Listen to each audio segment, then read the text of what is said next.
to Set Yourself Free Life Coaching.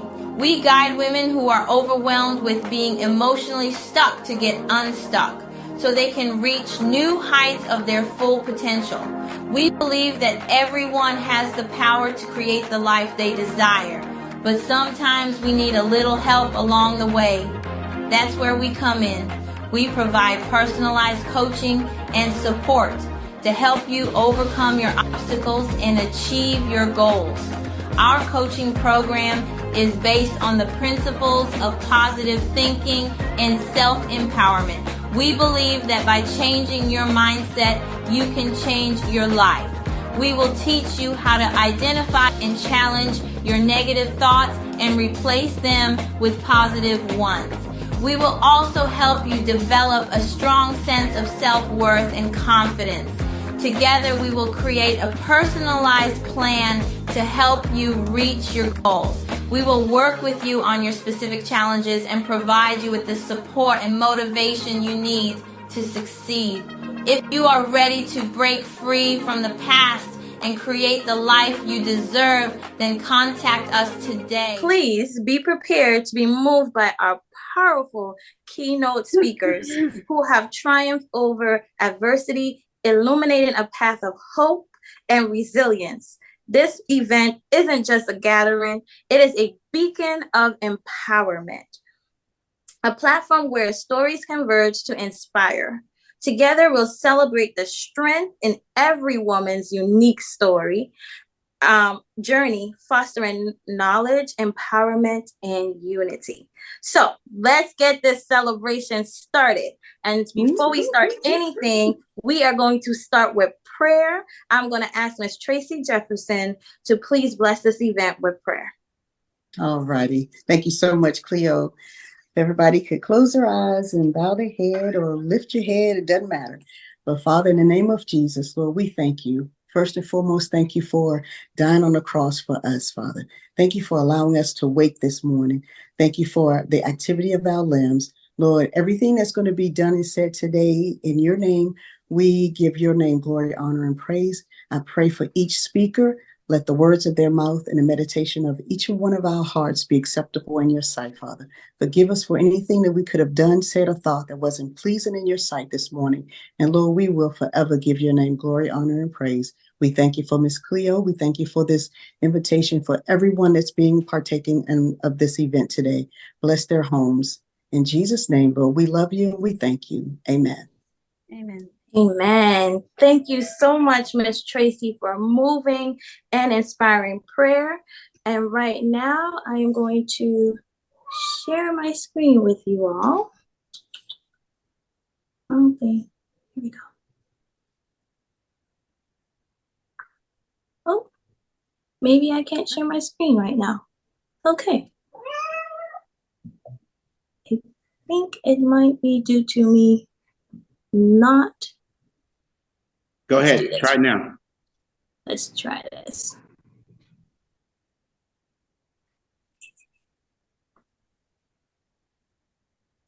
Nope, that's not it either. Okay. Try one more time because you're host now. Give it one more try. Back out of here. Share content screen. There we go.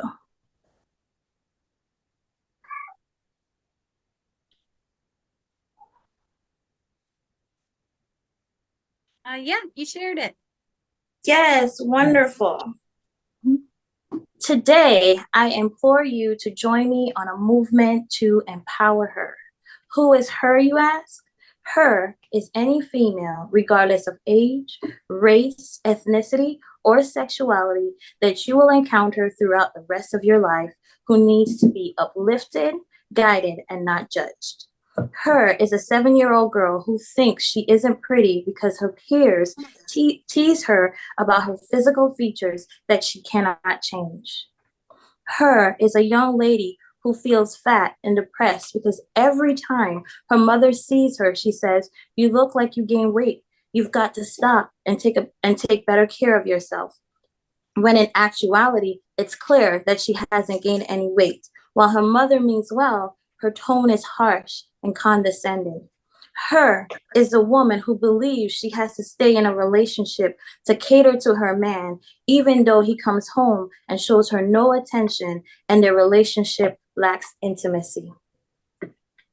Her is a woman who feels she has to change her physical appearance to compete, to be heard, or to get ahead.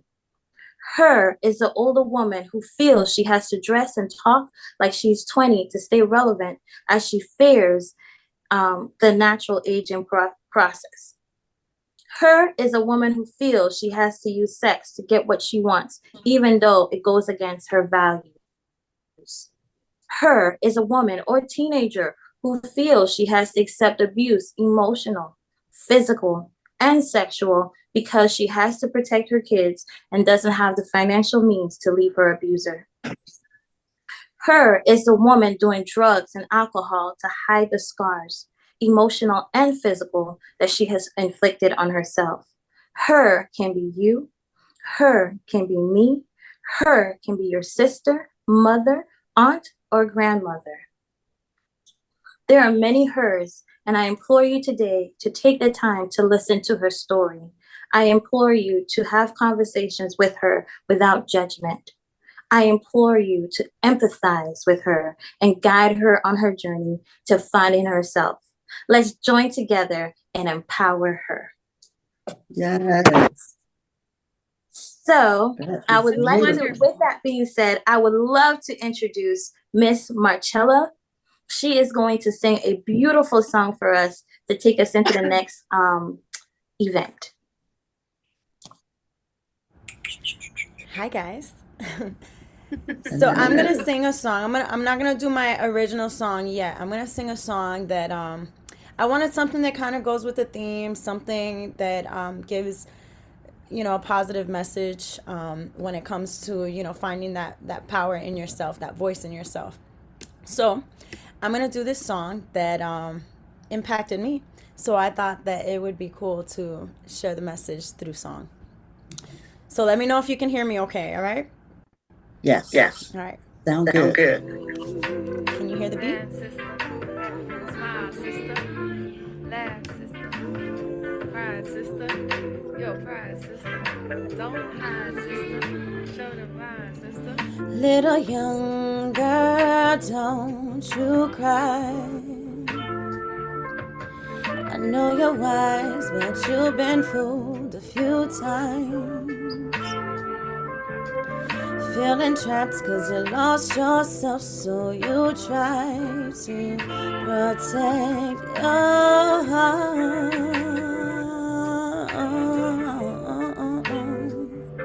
I know you wanna be someone, you need something more, cause you're trying to see yourself, live the life you want.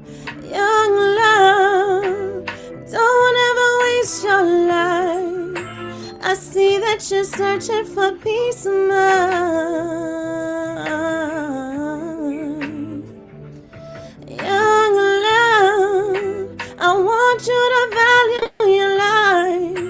I see that you're searching for peace of mind.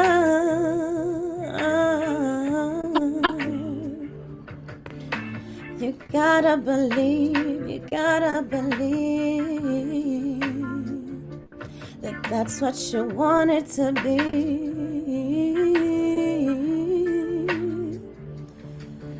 You gotta believe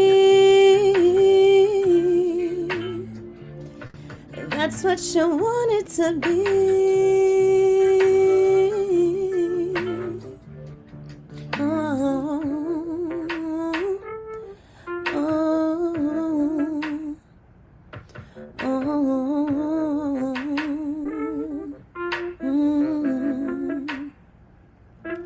You're in a hurry, trying to tell the world that you're worthy of all the things you keep chasing.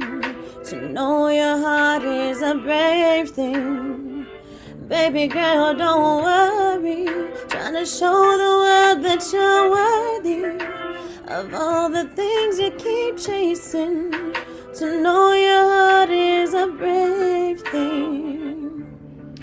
wanna be someone, you need something more, 'cause you're trying to see yourself live the way you want. Know you wanna be someone, and your heart is pure. Gotta get up out your head and realize you've won young love. Don't ever waste your life.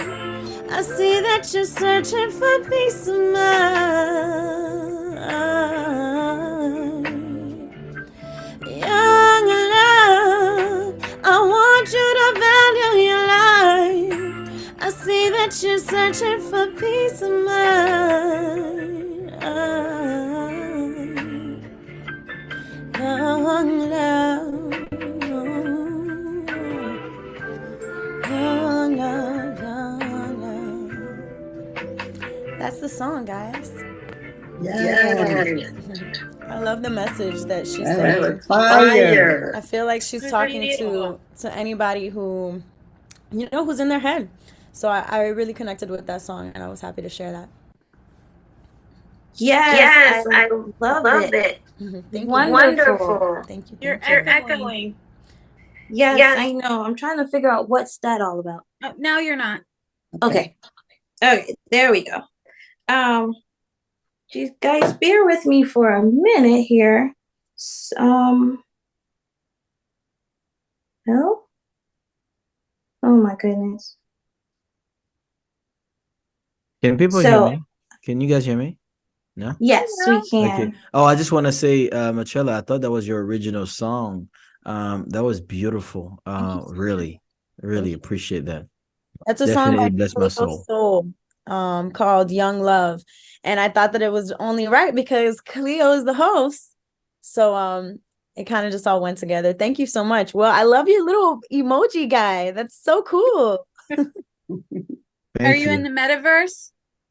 No, ma'am. No, I'm in my own metaverse, but not the metaverse. It's definitely not the metaverse. That's the avatar that that Zoom is doing to pivot you guys into the metaverse. Oh, okay. Very cool. Very cool. So I am having technical difficulties because I had everybody's bio together and I cannot find it for some reason. So I'll figure that out in a second. And while I'm gonna go ahead and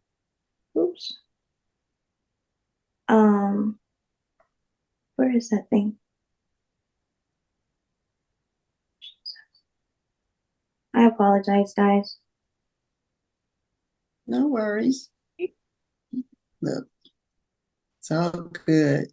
Everybody here is patient. You know how technology is, so it's okay.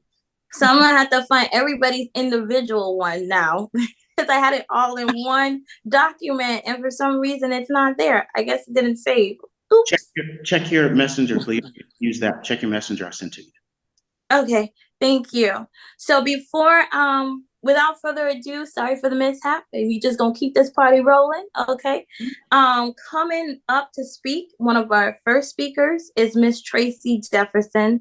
I absolutely love her. Tracy is a life coach, a speaker, an educator on domestic violence. She is an author of Suffering in Silence, a book of Suffering in Silence book and journal, and newly released book, The Guilt I Carried, The Love for a Sister Battling Pancreatic Cancer. Tracy is experienced domestic violence throughout her 6-year marriage. She was protected and survived only by the grace of God. Prior to the finalization of her divorce, God created in her a new heart of compassion, which led to her domestic violence advocacy work. Hey Sis, Suffering in Silence Life Coaching Services was birthed and is her latest endeavor to serve women, men, and teens to help them to be transparent, not ashamed, and no longer suffer in silence. She has an adult son who resides in Maryland, and he is the other love of her life. Without further ado, please welcome Miss Tracy Jefferson.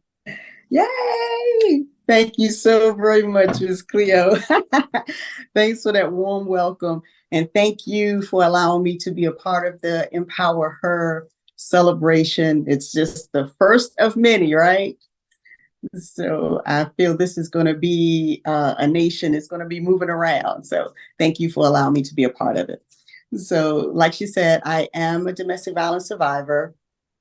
I've been punched, kicked, slapped, spit on, food smacked out my hand, choked. Matter of fact, my very first wedding anniversary, you would think it would be a celebration, but it was, I was awakened with his hands around my throat. So that was, it was difficult to endure. But one of the things that I have to admit during that time of being abused, and also financially, he stole a lot of money. He left me stranded a couple of places in my own car. So one of the things when I do like to start speaking, I always ask my audience, who in here is in love? I'm not going to do that to you guys today, but because, and then people did raise their hand. That's great. And some people always equate being in love with a person, but you have to be first in love with yourself. And the reason why I tolerated the abuse was because I didn't love me. So I am the first person now that I'm in love with. So I don't have to wait on a man to validate me or justify me. So once I was, coming out of the abuse, I had a conversation. And the conversation went something like this. I had to ask God, how did I get here? What led me here? It was just a whole bunch of questions in my head. So to be free, first thing I did, I have 5 A's. I asked for help. And that's something that we don't like to do, but I had to reach out. I had to ask for help.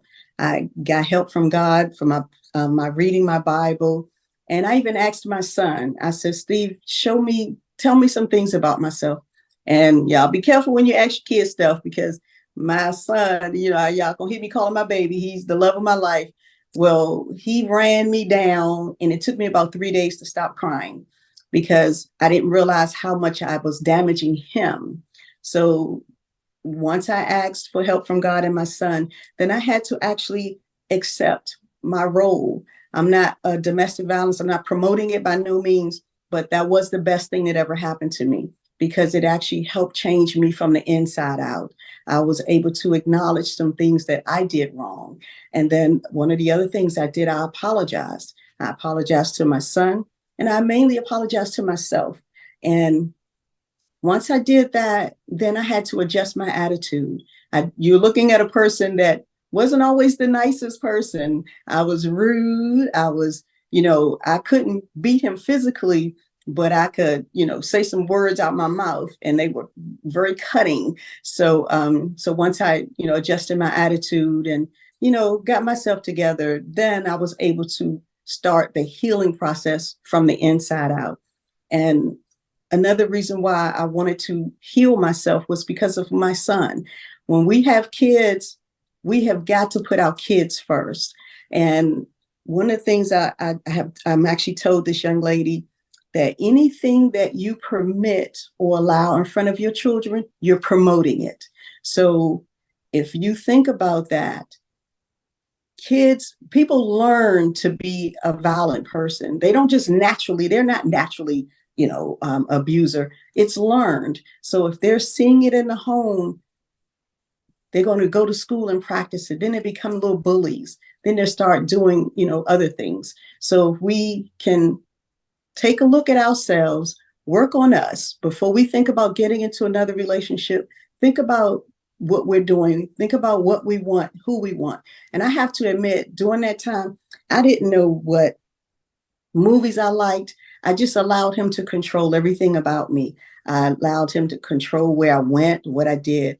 And even while I was still being abused, I literally used to see myself where I want to be. I used to smile, and that made him even madder because you're like, what you smiling for? I was smiling because I envisioned myself being free. I literally envisioned myself being happy.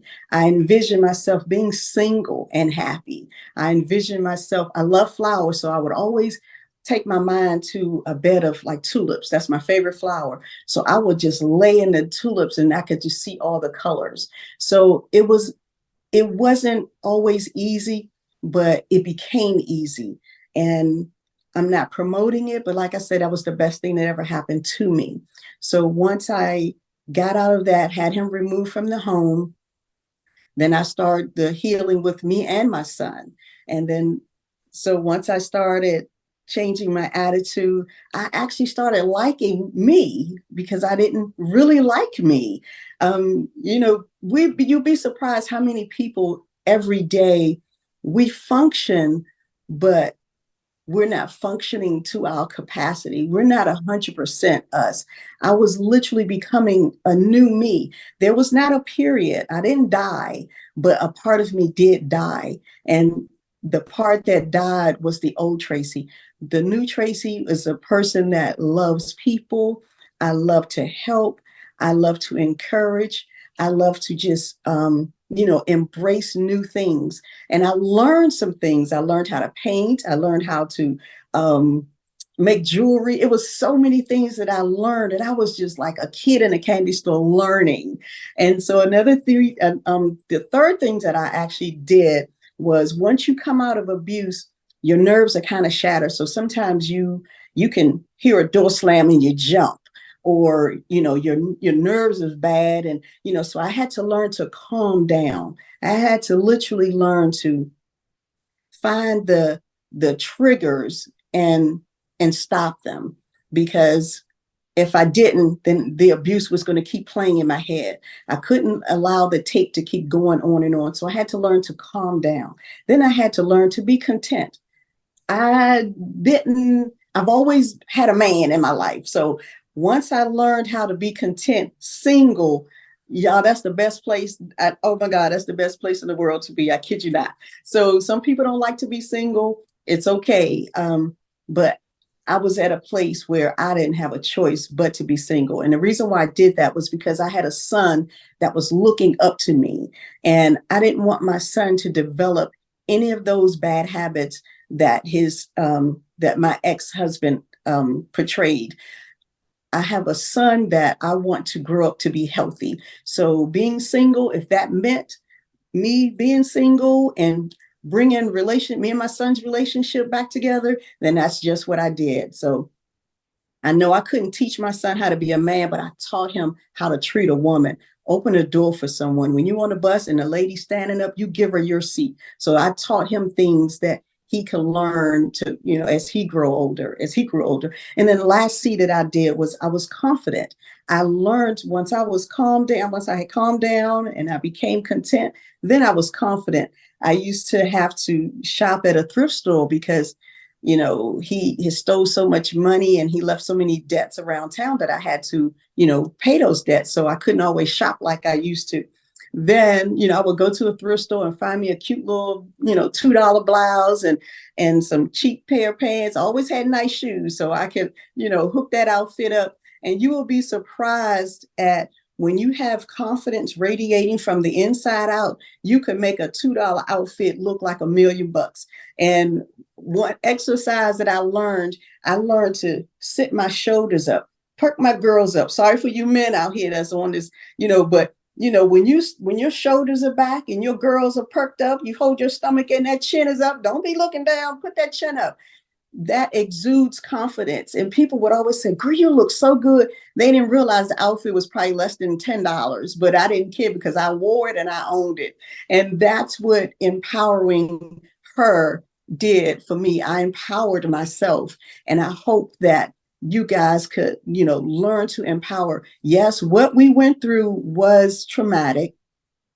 It was humiliating. It was embarrassing, but you don't have to stop there. Now it's time to revitalize yourself. Now it's time to empower yourself. Do some things that you've never done. Marcella, I wish I knew how to sing. I love to sing and I love karaoke, but I cannot hold a note for real. But I will sing, and I make my own self laugh.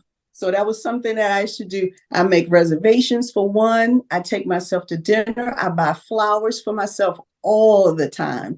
And I literally learned to love Tracy Jefferson.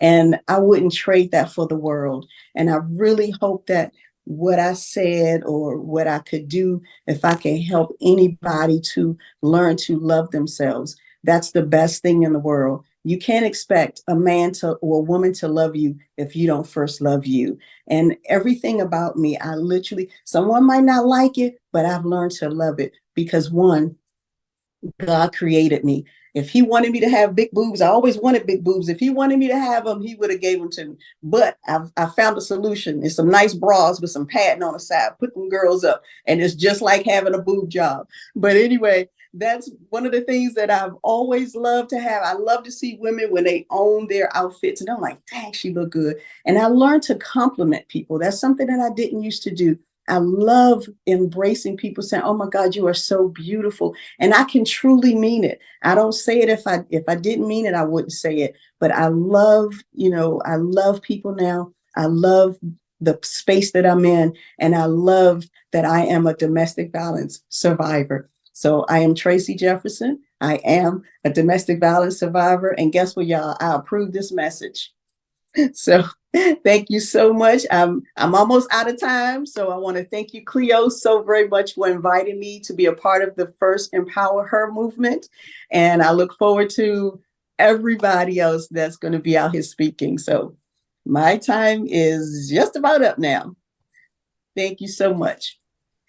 Oh my goodness, Miss Tracy, thank you so much for sharing such an inspiring tale, and not only just sharing what you went through, but sharing with us how we can work through that situation if we ever encounter it. So definitely, I just want to say I'm blessed to have had you speak today, and thank you so much for speaking.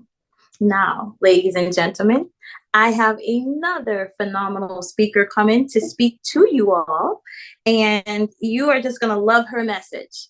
I absolutely love her as well. Her name is Miss Tara Bush, and Tara is a co-founder and COO of the Hello LLC.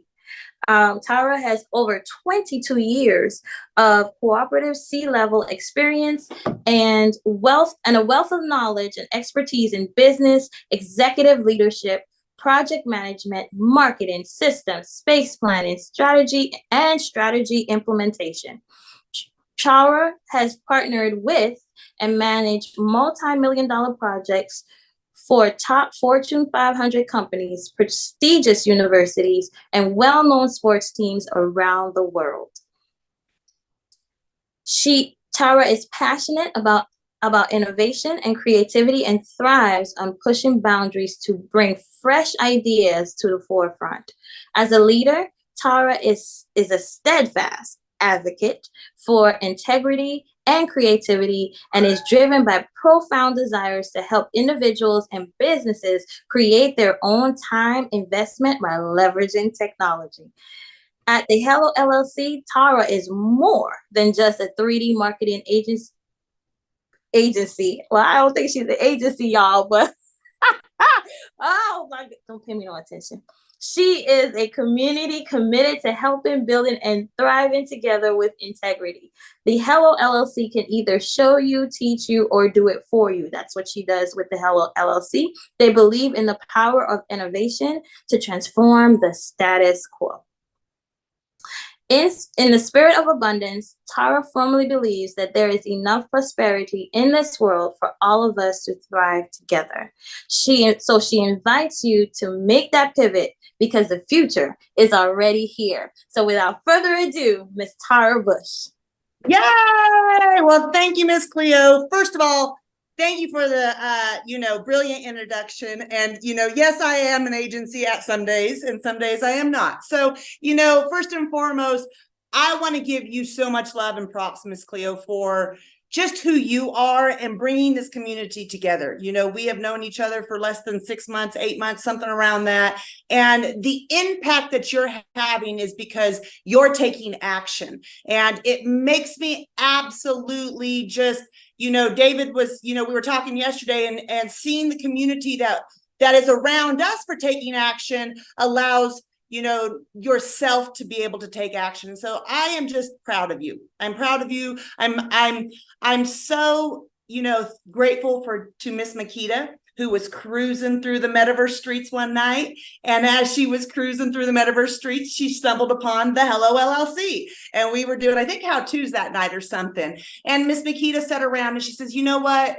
You guys need to meet my friend, my co-partner, my business partner of what we're doing about, you know, Miss Cleo. And so we're like, yeah, absolutely, bring her in here. And so she's like, absolutely. And so it connected. And my point being is, you know, this universe works divinely. And that's kind of what I'm going to talk about today. Again, you know, it's a beautiful thing that we have. And, you know, I got to make sure I get my timer started here, since I'm the one that brought up the fact that we need to make sure we have enough time to introduce and close out and whatnot. And that's just the little project manager in me. If you don't know, I've spent 20 plus years, as Ms. Cleo said, in the corporate level of, you know, corporate America. And it's taught me a lot of great lessons. It's also taught me a lot of things that I didn't like, that I want to be the part of the change, right? And so let me introduce a little bit about who I am and where I came from. You know, I want to share part of my journey today, because a lot of people, I think we stop and we look at people and we're like, oh, you have it so put together, you look adorable. But in reality, they're falling apart behind the scenes, or they don't know how to do or deal with what's going on. And a lot of times, us as ladies, we are here to, you know, we provide for everybody else, but we stop to forget that we need to provide and nurture ourselves in order so we can help other people. And a lot of times that goes by the wayside. And so I absolutely loved Miss Tracy's message today. You know, I resonated with so many things because I too have been through an abusive relationship, and I will talk about a little bit about that today. But first of all, I grew up in a very, very small town in Idaho. For those that don't know, we had 800 people in this town. There was more cows than there were people, 10 to 1, if you want to know the ratio.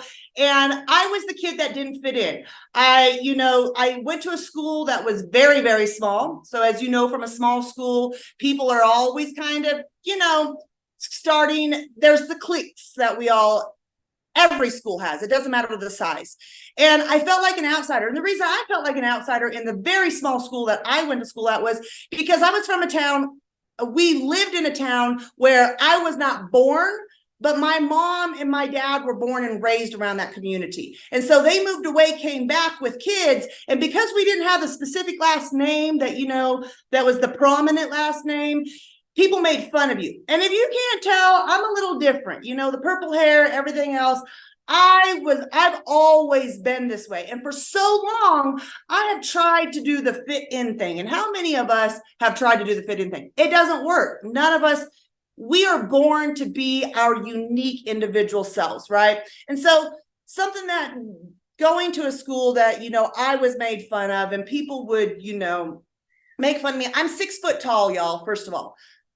You know, I lived a nice childhood where we didn't go without, but we didn't have a whole lot of extras, right? So by the time that I would grow through a season in school, my jeans would be too short. And so I would get made fun of a lot for what I look like in my clothes. And then I have a very outgoing personality. And I love to kind of, when I was a child, I loved to be a center of attention. And I understand now what that means, you know, and why that was showing up.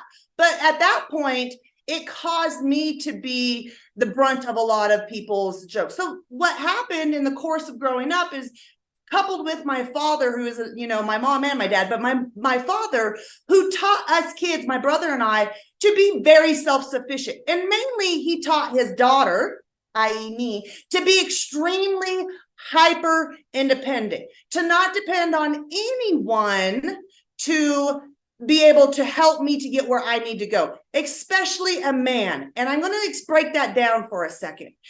The reason he taught, and I was just having this conversation with my mom last night, the reason he taught me that, guys, was because His father died when he was less than 2 years old in a very tragic accident, in a logging accident, a trucking accident, gone like that. So my dad grew up without knowing his dad. My grandma remarried, and the gentleman she remarried was not the nicest guy. He abused my dad, and he had a child, a little girl from a previous marriage, and she was the princess. And he was going to make sure that to teach me that, nobody needs to be a princess and nobody needs to be the, squalor. Everybody's equal, right? And he also wanted to teach me to not ever have to depend on a man, because at the end of the day, that was what was so in the fact of the reason why his mom did it was because she needed to for survival. And he didn't ever want me to put me in that survival instincts to where I had to be with somebody who would abuse me or take advantage of me, and I couldn't do. A short story about that is my dad made me change the starter in my pickup truck. My dad would set out on the ground and tell me how to change the tires, change the oil, change the starter, rebuild an engine, all of these things in my own vehicle, because he's like, I'll be darned if you're going to be dependent and have anybody take advantage of you, or even like a mechanic, because we all would know about the men and or the mechanic taking advantage of women that don't know. So I come from a lineage of, then I have a very, very strong independent mother who, my mom and dad lived to the point to where when my dad passed away. So they were happily married up until that point. And like Miss Tracy says, you find a beauty in being by yourself. And my mom has found that. But my mom was one who put herself through school when she had 2 children, going to school, worked full time, as well as helping my dad run a business. So my mom was very independent as well. My mom was the one who lived in Alaska 6 months at a time without my father, packing a rifle through bear country because to carry groceries and water into the cabin. So I come from a lineage of, you're going to do it, and you're going to do it by yourself and not have to depend on anybody.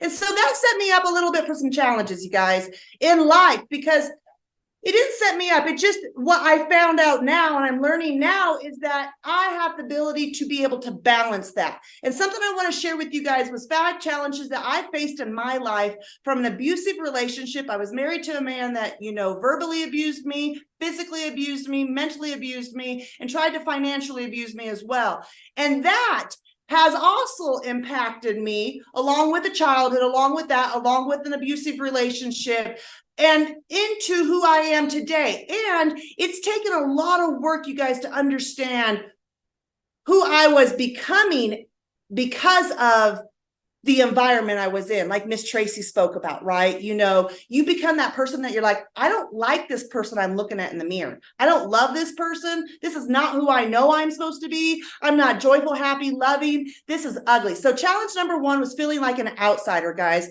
I shared that about, being a kid. I'll tell you, my best friend that I became best friends with in high school, or in kindergarten, she came to me, her name is Dana. She came to me about a couple of years ago, and she says, I am so sorry, Tara. We were so mean to you in school, and I do not know why. I have no clue. We were mean to you. And I'm telling you, I knew these people from kindergarten to 12th grade. I mean, the whole time. And that felt really good because I understood that it wasn't me. It wasn't me. It wasn't something I was doing. It was the fact that they were just being kids.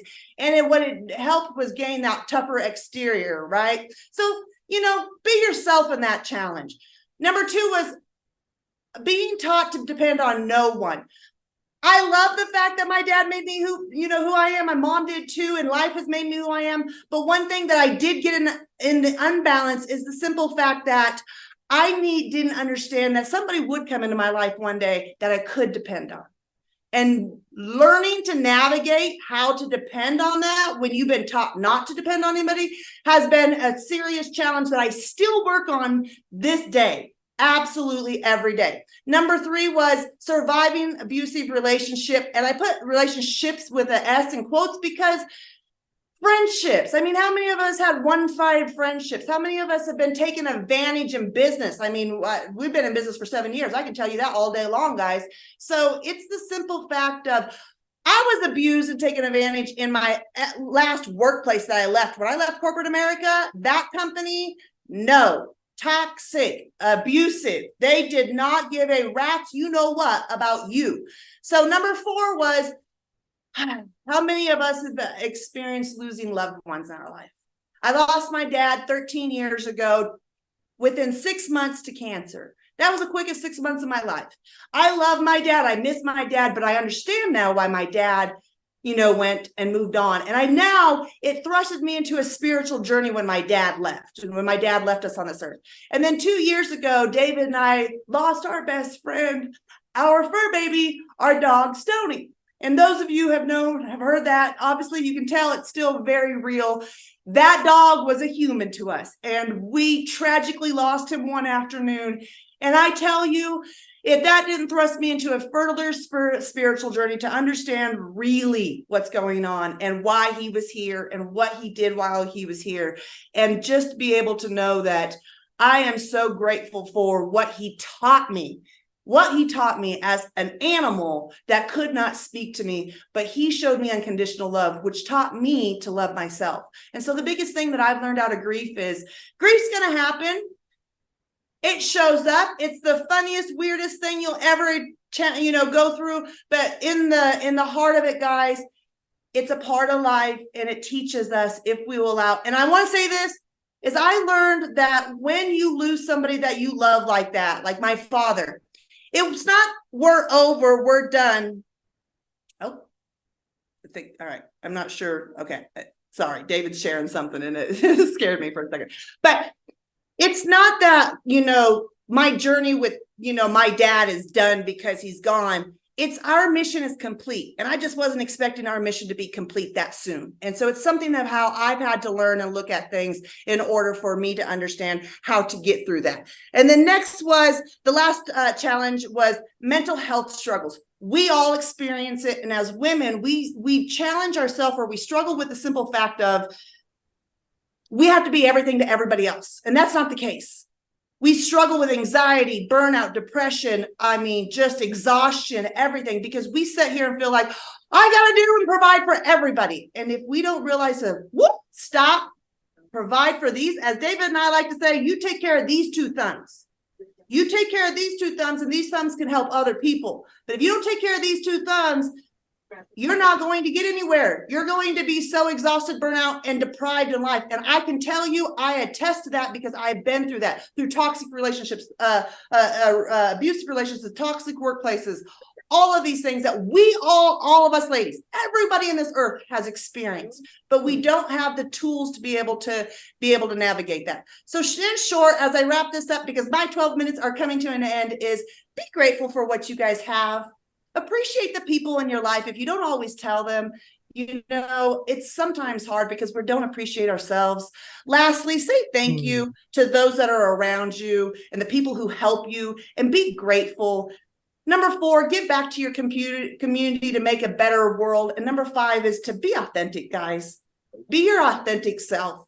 When you show up in this world, like Miss Tracy was saying, with those shoulders back and that energy, man, your energy and your smile and who you are is the number one thing and the most precious thing that you have before you guys understand that you don't need a $1,500 Gucci bag on your hand or arm to be able to impress people. Your energy, when you set in your energy as a feminine, beautiful women that we are, we get to be able to attract and manifest and create. And that is why we are here. And when we actually start to get in balance of who we are, our world gets in balance. And so with that said, I love each and every one of you. Thank you for having Miss Cleo. And thank you for everybody who's joined in today.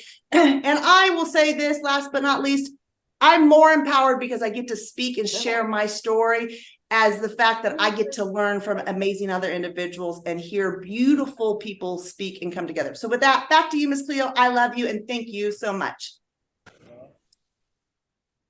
OMG, Miss Tara, thank you so much for sharing with us such a remarkable and moving, really, moving story, your personal story. It was remarkable.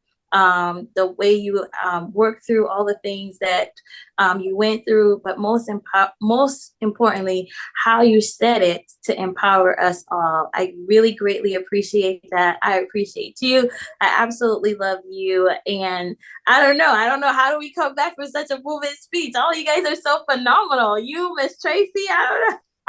You guys are so great. Keep I the love it. movement of energy on to the next amazing speaker is what we do. Yes, we are. You guys are doing a great job. I love it. And I mean, I'm fired up just listening to you guys. So I hope that the same energy is being spread to everyone in our presence today and everybody who will view this after. And so with that being said, I am going to take the opportunity now to introduce to you all another phenomenal woman who is doing great things in her community, and her name is Miss Marilyn Holloway. So Marilyn, I'm so honored to speak about you today. You are the founder and CEO of Empowering Minds LLC. She is deeply passionate about nurturing young minds and empowering families. With her background in early childhood education, she has created transformative programs and resources through Empowering Minds LLC, making meaningful impact. So without further ado, I'm going to pass it over to Miss Marilyn Holloway. Well, all righty. Thank you, Miss Cleo, and all of y'all wonderful ladies for having me. Now, I don't know how I'm going to come behind two of the greatest phenomenal speakers, but I'm going to try. So therefore, I asked my friend, Marcella, I love that song. I love it. And how I get my day started, I need music. That empowers me. So I asked my friend, take a minute and a half of my time to ask her to come in. And her name is Jacqueline Carr. And this is to every last one of y'all women. We came up against your shield. The enemy came up against your name. The enemy came up against your child. You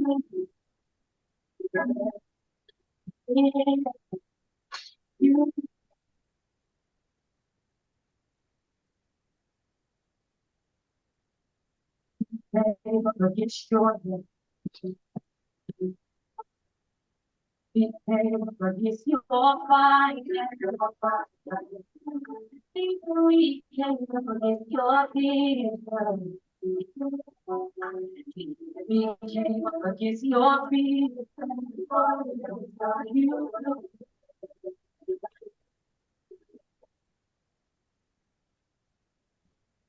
Ladies, that is one of my songs that got me through, Miss Jacqueline Carr, because guess what? Every last one of y'all will win. So what I'm here today. I'm here today to say welcome.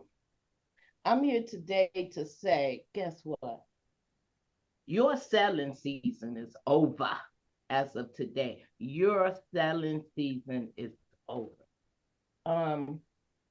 Again, what do the enemy say? Enemy is to come to John 10:10 that he come to steal, kill, and rob, right? Your selling season is over, Tracy. Your selling season is over, Miss Tara. Your selling season is over, Marquita. Did I say your name wrong? If I said your name wrong, I'm sorry. Marcella, your selling season is over.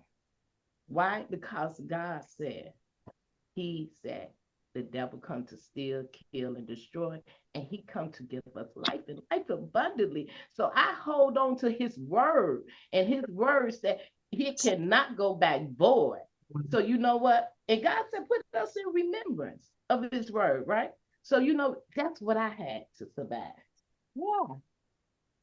And I'm telling you, if you feel me, I'm that girl that say yes, yes. Just yes. I have to get a little comfortable because the speech kind of went out. I got a little emotional here, and the two ladies, I am that lady.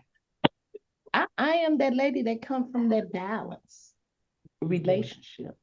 I'm that little girl that got left behind, that was rejected by her mom. I'm that young lady that fell in love and you couldn't tell me nothing. I'm that teen mom that had a baby. I am that young lady that got married that ended up in an abusive marriage. When I say abusive, nigga, we was fighting, okay? I am that girl that was left with 2 kids, had to fend on her own. I am that girl. I was that girl that was broken. But God said, I come to give you life and I come to give it to you abundantly. He said, your selling season is over. So guess what? My selling season is over, right? How do it get over? It's a mind change.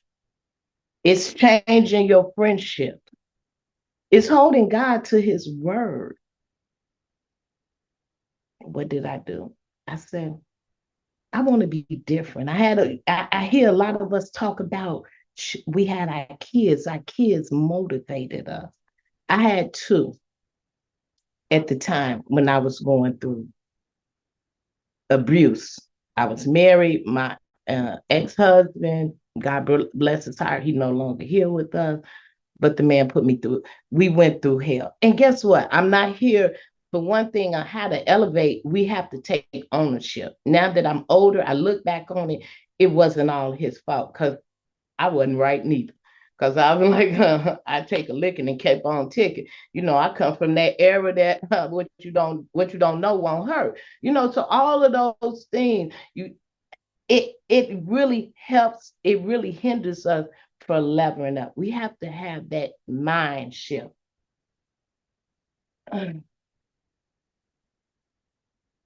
I get so emotional when telling my story. I'm like, oh my God. So when that little girl, I had to make a way for surviving. But before I can help my kids, I had to help myself.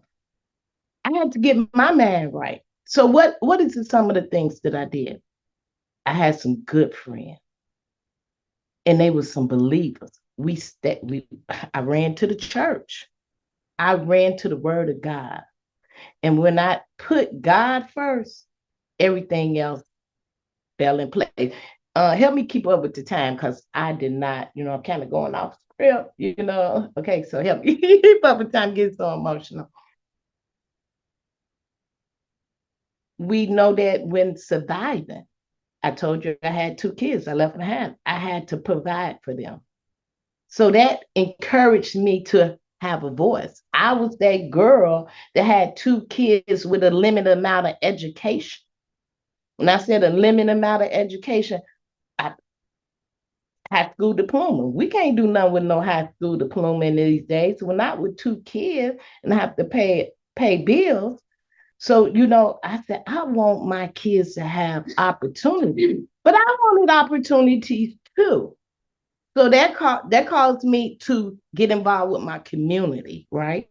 Started my business up. I am a licensed provider for over 26 years. Started my business up. Only thing I know how to do is tell somebody about somebody. I was that person. I'm gonna tell you about what's coming down the line. I'm going to let you know. I'm gonna inform you. So I started my business, and that wasn't enough because I noticed if I wanted my business to go places, I had to have a voice. So therefore, I went and had a voice. I joined up with community partners. I advocated in the child care business. And as I learned to advocate, I learned to advocate for my kids as well. And when you change your mind thinking and you hold God to his word, and remember, friends, you putting God first, everything else will fall in place, right? So I had to own what my part was. I had to own those bad relationships. Not saying that this man did this to me or that man did that. This was my fault. You tricked me once, but if you keep, I was that person that kept going back. I wanted to change. Well, why you do this? Help me figure it out. No, you did what you did, and I had to move on. But I had to have strength from God. So my whole key to success is prayer, and I had some good childhood friends that really supported me. I had those what you call comrades. I'm a ride or die. I am that ride or die girl. Right or wrong. We'll talk about the wrong behind closed doors as long as you don't put nobody in danger. I'm your ride or die. I'm your ride or die girl. So when you ride or die, you got to set those principles. Then I started to learning I look too good to be mistreated. I was like, wait, first of all, I always had the attitude, you're going to give me something. I come from that attitude. I come from that era, like, oh, what you want to do? Okay. But that would get you in trouble. Okay. Sometimes you like that danger, it would get you in trouble. However, when you start setting those goals for yourself and putting God first, you're not in trouble. You're going to shine like my sister Tara said, or like my sister Tracy said. You're going to get that courage to love yourself. But you know what? I thought I loved myself. But now I really know what loving myself is, because loving yourself is letting that overflow, not you going halfway, somebody poking a hole in you. Stress-free. So I was that girl that was broken. So why am I here? I'm here to encourage you, to tell you your season for selling is over. You grab you a friend, and you call Cleo up, you call Marcella up, you call Tracy up, and you ready to elevate, take it to the next level and do that corporate world. You call Tara up, because she's going to take you into Hello LLC, and she's going to show you how to be glamorous, and keep a smile on your face. I said a lot. I am so excited, but I am here to tell you, we have to put God first. That's the only way I went from level to level, and it continued to go up, because God was first. I had some praying friends. My grandmama was praying. I can't say I did this change, because I tell you, I still make those mistakes. Tracy, I love to be loved, but I tell you what I do now. If they don't treat me right, I say, okay. And I leave. I don't wait for you to poke a hole and let my oil come out. Because see, I got standards. Now, I ain't finna settle. And one of my standards is I need to be treated, shown. I need attention. I'm a queen, baby. I'm a queen, and you better know this. Okay? And I don't believe in working real hard. See, when I gotta work real hard, then you got to go somewhere else, okay? Because if you see me working real hard, and you ain't trying to make that role a little easier for me, that's one of my sayings. But I don't look for nobody to bring my happiness, because I look to God to give me my happiness. But for those relationships around me, if you can't add to me, and you got to take away from me, and then it's time to reevaluate that situation. I am here to empower. I am here to support. I am here to cry with you. I am here to say your selling season is over. It's over. It's up to you to make it happen. Because God said in John 10:10, the enemy come to steal, kill, and rob. But I come to give you life, and I give it to you abundantly. Because when I took that, and I said, Lord, what did you just say? Life and life abundantly. I know I am going to fly with the eagles, because the God that I serve said he is El Shaddai. That is the breast one. And believe me, I love to eat steaks. I love to spend money. That get me in trouble right now. Because I said, oh, I didn't spend this money. Oh, no, and I got to pay that subscription bill. I said, oh, shoot. So I had to get back up the next day, go switch some more. I said, Lord, my stuff is going. And guess what? I'm a giver. And when you a giver, your well don't run dry. That smile is always on your face. So I'm going to let it go and say to you ladies and gentlemen, your selling season is over in the name of Jesus. Love ya.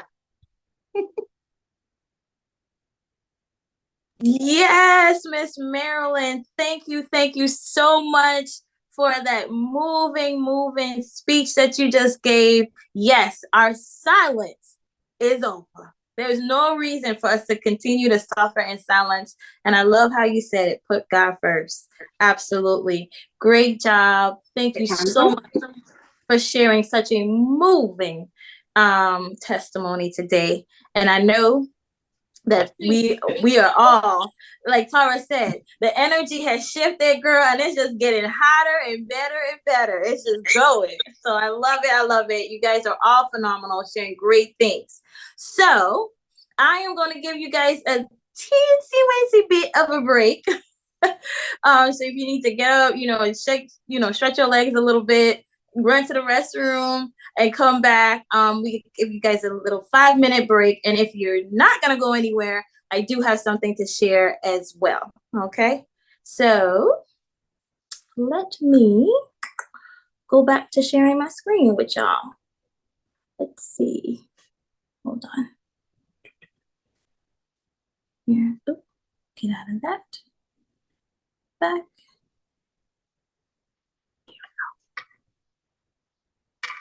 All right. Share content. Try it again. There we go.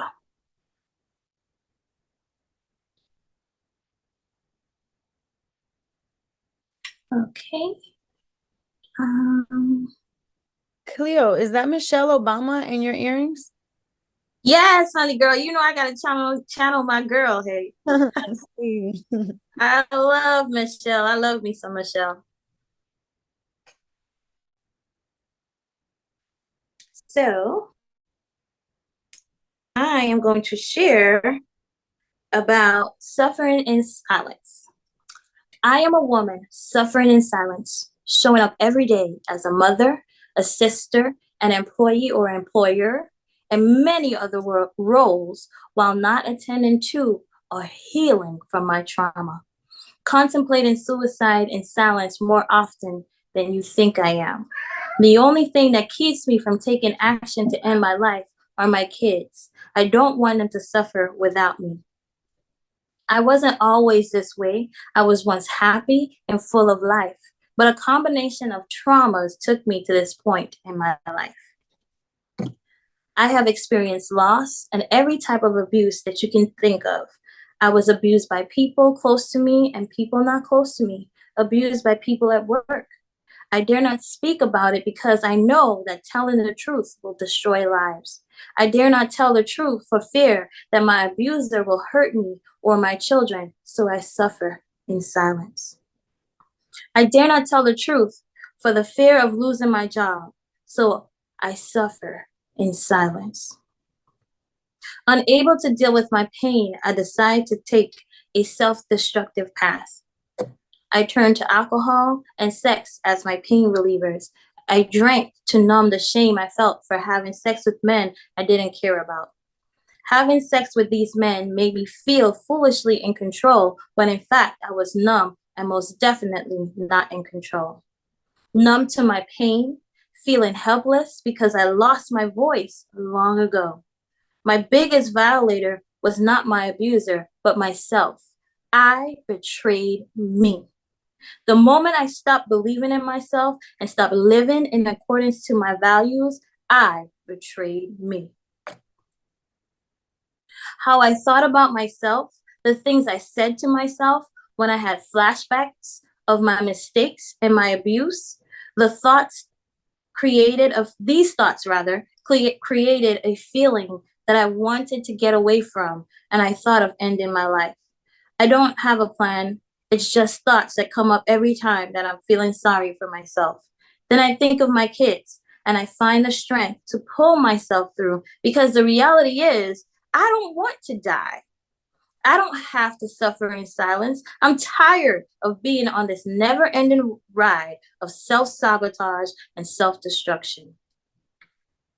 I can choose to live by doing the work to heal. I made the decision to heal. It took me being honest with myself, taking ownership for my part in my mess, changing my thoughts, and forgiving myself. After doing the work and forgiving myself, I see and experience the world in a different way. When I look at myself, I don't see my flaws or my scars, but the amazing woman and mother that I am. When I look at my children, I don't see my abuser. I see all of my best qualities and their individuality. Today, I love myself and I believe in myself. I no longer look for love in all the wrong places. My thoughts about myself are kinder and less judgmental. Today, I am emotionally free. In my free time, I do the things that I enjoy, making a point to take better care of my body. Today, I empower her, the next woman, to speak up, to do the work, and most importantly, to bring awareness to her that she doesn't have to suffer in silence. Okay. I love that so much. Yes, that was simply beautiful, Cleo. Oh my God. Thank you. Thank you, thank you, thank you. I feel like you wrote that about me. Did you write that about me? No. It's a combination of all of us, right? Because we are women and we do understand and we have gone through so many things. And the funny thing is a lot of it is me, right? So yeah, absolutely. We can all relate. And that's what I hope to bring with today, is to let women know that, you know, you can speak on what you're going through. You can share and find encouragement that you don't have to do this alone, that you're not alone, because as you can hear from all of the stories that's being shared, each and every one of us can relate to something. So with that being said, are we ready to continue down this amazing transformative day?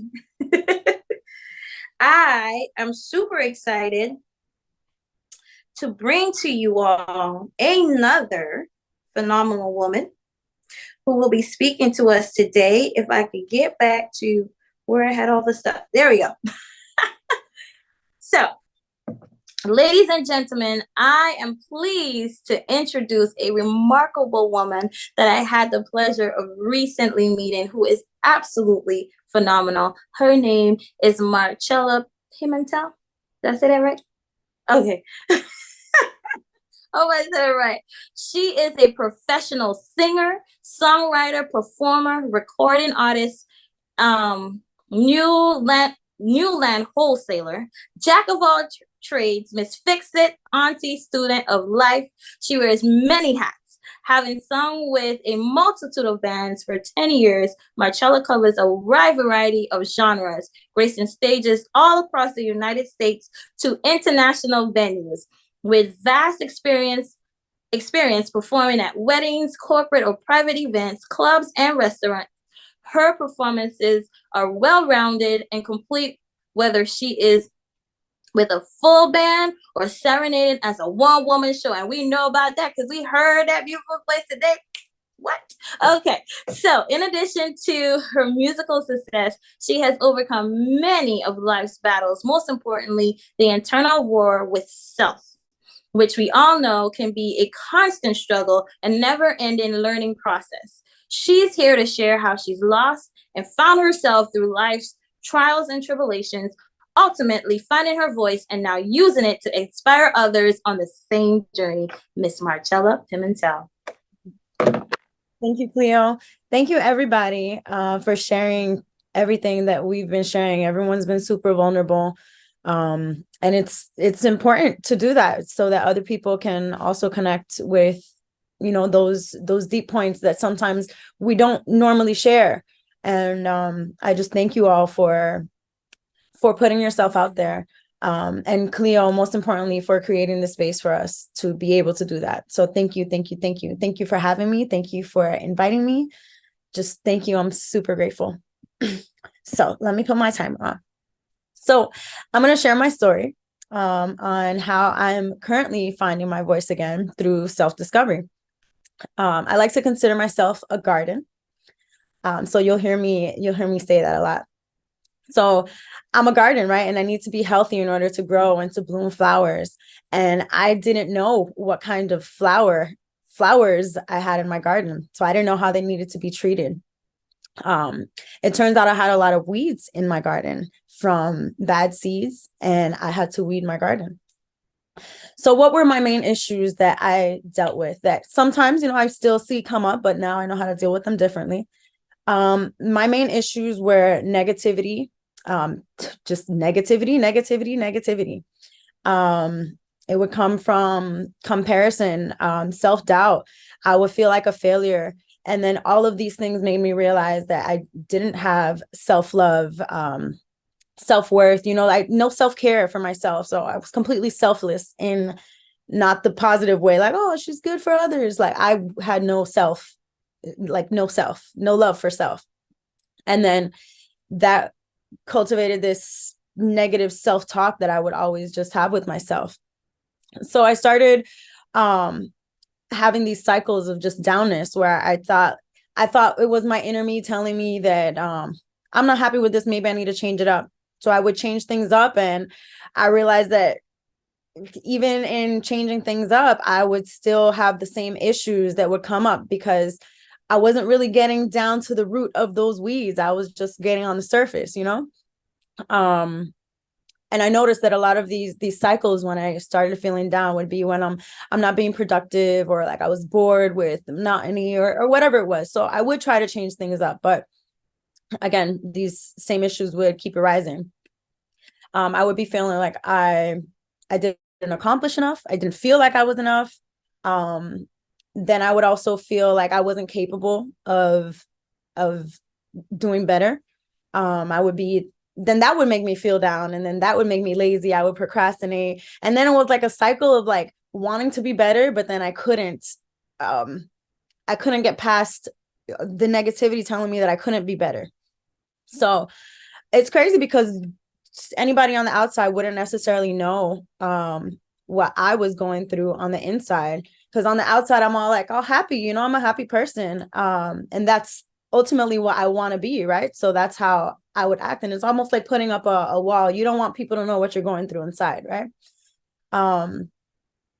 So in doing that, I noticed that drinking became an issue.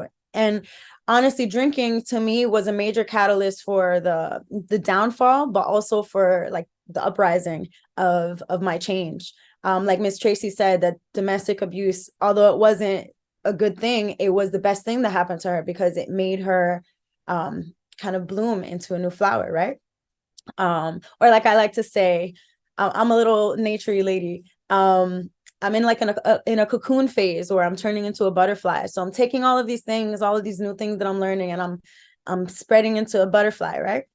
So let's touch on the drinking. I feel like I always drank. But now I was realizing that there was a problem in the reason why I drank. And then eventually I started realizing that I didn't have control in how much I was drinking. I wasn't drinking every day, but when I was drinking, I would drink heavy. And I had like this false sense of empowerment that, you know, like, you know, you drink and you feel strong. You feel all the things that you probably wouldn't do when you're sober. And that's exactly what I did. I did things that I wouldn't necessarily do when I was in my right state of mind. So I'm going to touch on one thing that, because of drinking, started helping me realize that I have to change a lot of things. I actually got in trouble. I got a DUI, and you know, people get DUIs all the time, right? But for me, it was a blessing in disguise. It was completely life-changing for me. I mean, for one, all the money that I had to spend to get out of this ordeal. But it just really made me realize, like, wow, I don't even have the control to not drink to the point where I get in trouble driving, and now I go through a whole ordeal where I got to go to jail. And, you know, I would have never expected this to happen to me. So I ultimately stopped drinking at that level that I was. Now, I still drink sometimes, you know, but it's a completely different relationship with drinking. But this is why I say that it was a catalyst in the uprising, because now that I'm in a clearer headspace and I'm not drinking as much, that made me realize how loud the negative voice was, because I no longer had that false sense of empowerment through alcohol. So I really realized how bad the negativity that I was fighting. That's what made me realize that I was at war with myself, because I wasn't turning to alcohol to hide. I remember I was getting a massage one time, and I was super relaxed. I was super deep in the massage, and I was just really thinking deep. And it's almost like I had an out-of-body experience, because I remember like just seeing myself in third person, and I felt bad for me.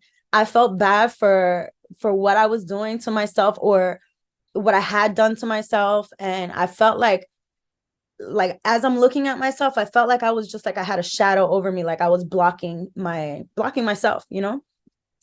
So I'm just like, you know, my mind is blurred. I'm like, who is this me? If this me is watching this me, who is this me, right?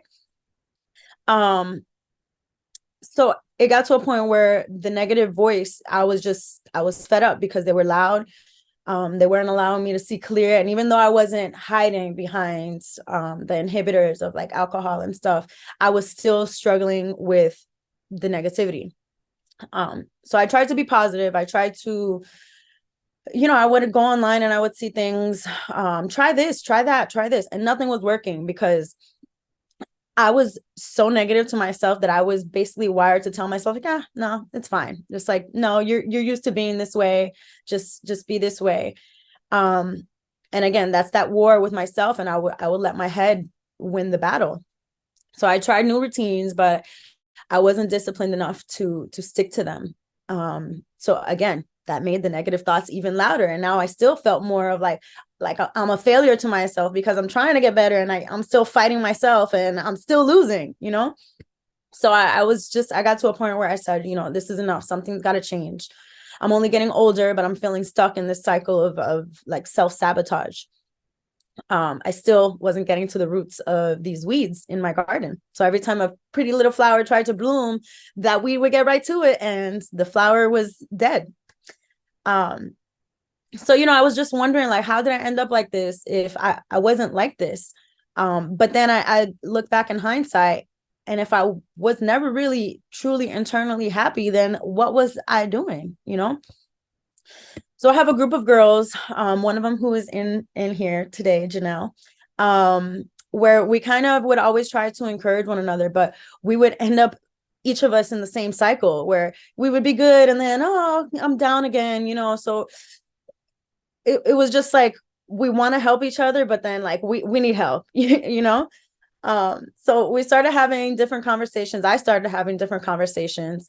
And I really have to thank my man for a lot of the conversations that I had, because we would have conversations, and he's not the type to be like, oh, wow, oh, that's crazy, oh, that sucks. You know, he would actually sit there and talk and ask me questions that would make me self-reflect and made me realize where a lot of my issues were actually stemming from.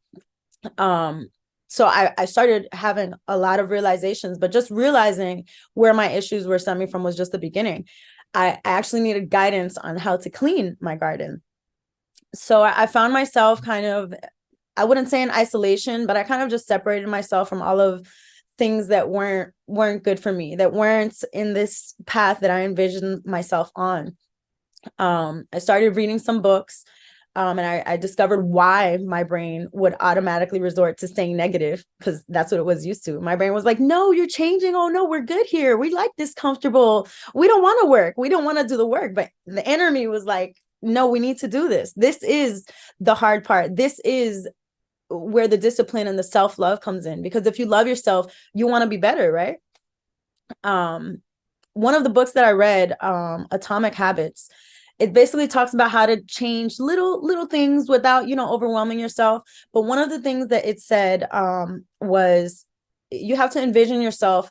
Who is it that you want to be? And every time you have to do something where it's a habit or something that you're trying to change, you have to take a vote to be that person that you envision yourself as, right?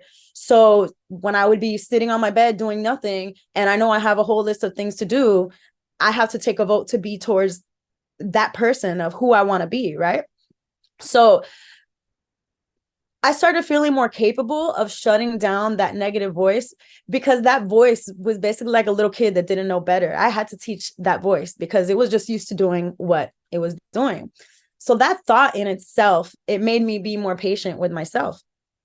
And then I met Cleo. And even in meeting Cleo, I was kind of scared to reach out to her, because I guess that was my head, still wanting to keep me right where I was at, right? So I met Cleo, and Cleo helped me with so many things. She just would tell me different things to do, and then I would do it on my own, and I would discover so much more about myself. Journaling being one of the main things. I had a lot of deep self-reflection that came through journaling, because it was almost like I was analyzing myself, my thoughts. It's like reading a story of me. I realized a lot more about the roots of these weeds. So I knew what I had to clean up now. Again, that made me cultivate the patience to be able to deal with myself in cleaning these roots, these weeds. I had to forgive myself a lot, instead of beating myself up which is what I was doing. Like, oh, you're not enough. You're not doing this. You're not, you can't even make it past your thoughts. I started forgiving myself for that. I started giving myself grace. And again, not beating myself up. And that made me feel lighter. That was like an experiment with myself. Like, how far can I take this? Because I didn't have that patience with myself. I didn't have that understanding with myself. And of course, a lot of it had to do with the level that I was drinking also, because I couldn't see. I was foggy. So with what that book told me about holding on to this image of who I want to be, I have that image there, and I just keep adding color to it. I plant a little flower here, I plant a little flower there. So it's not fully black and white, but it's an image that is coming together, a full painting.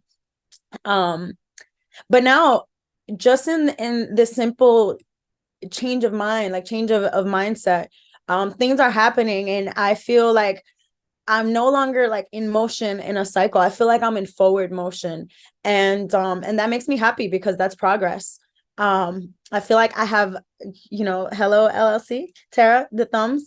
I feel like I have green thumbs. Like, I know how to take care of my garden now. And that also just shows me how much the outer world adapts to your inner, and how sudden things can change. Because I'm telling you, from just changing my mindset, so many things are happening. Musically, people are reaching out to me for gigs. I was not stuck, but I normally would just do gigs with my band. And now I started putting myself out there more as a solo artist, and people have been just hitting me up, and opportunities are coming. I feel like I'm calling these things to me by being in a better mindset. I feel like I'm setting up my antenna to call these things.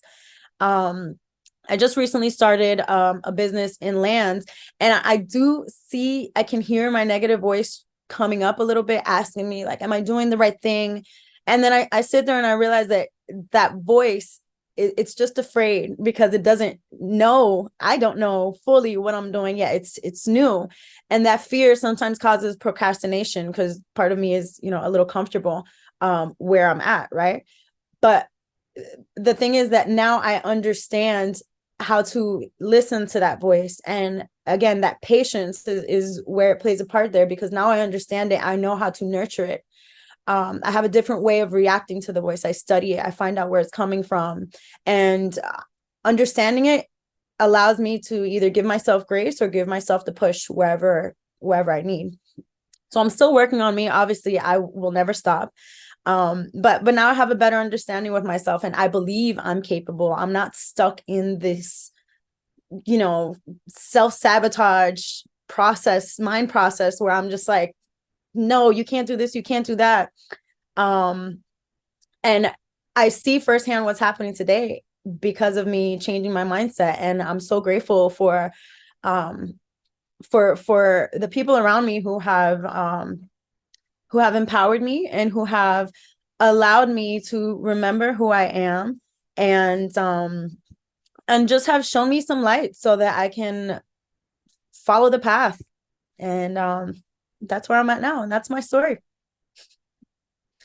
So thank you guys for listening. Thank you, Cleo, again. And to all of you strong women, let's see how far we can go. There we go. Can't find the mute button. That's a problem. Thank you so much, Marcella, for giving us the words that you chose, the descriptive, the creativity, and still showing us the path that you took, the path that you're still on, and the path that I know is going to be nothing but amazing in the coming years. You have nothing but greatness awaiting you. You are destined to be great. Just know that. But thank you so much for sharing, and thank you for agreeing to be a part of this. I am so proud of you. Maya, thank you. Yes, Tara. I love the garden too. I do. It's a beautiful garden. I discovered that when I love that analogy too. Like it's so just, it's perfect.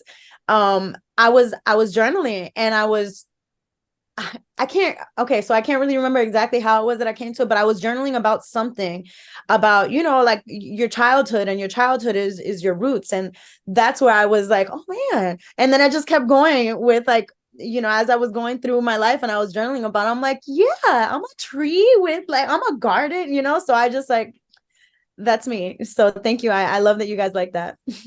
Yes, listen, I love your spirit. You're just so bubbly and fun to be around. So thank you so much for coming and sharing your story with us. It is a beacon of inspiration for all of us. So thank you. And now we are going to go. By the way, Janelle says, great message, girl. Love you. So we are now going to pivot to our next speaker, who is extremely phenomenal because she is out here doing the work to change lives. She is co-founder of Empowered, a recovery support group for people who are in an MAT program. She's a mother. She is what's the word I'm looking for? She's very creative. She creates jewelry. There's a word for that, but it's not going to mind right now. Listen, it is what it is. It's Saturday. It's early in the morning. Just got to deal with me. Okay. So anyways, with that being said, I want to introduce to you one of my great friends, Miss Makita Doswell Taylor. Hi, everyone. Everyone has been so great so far. Can you hear me okay? Okay.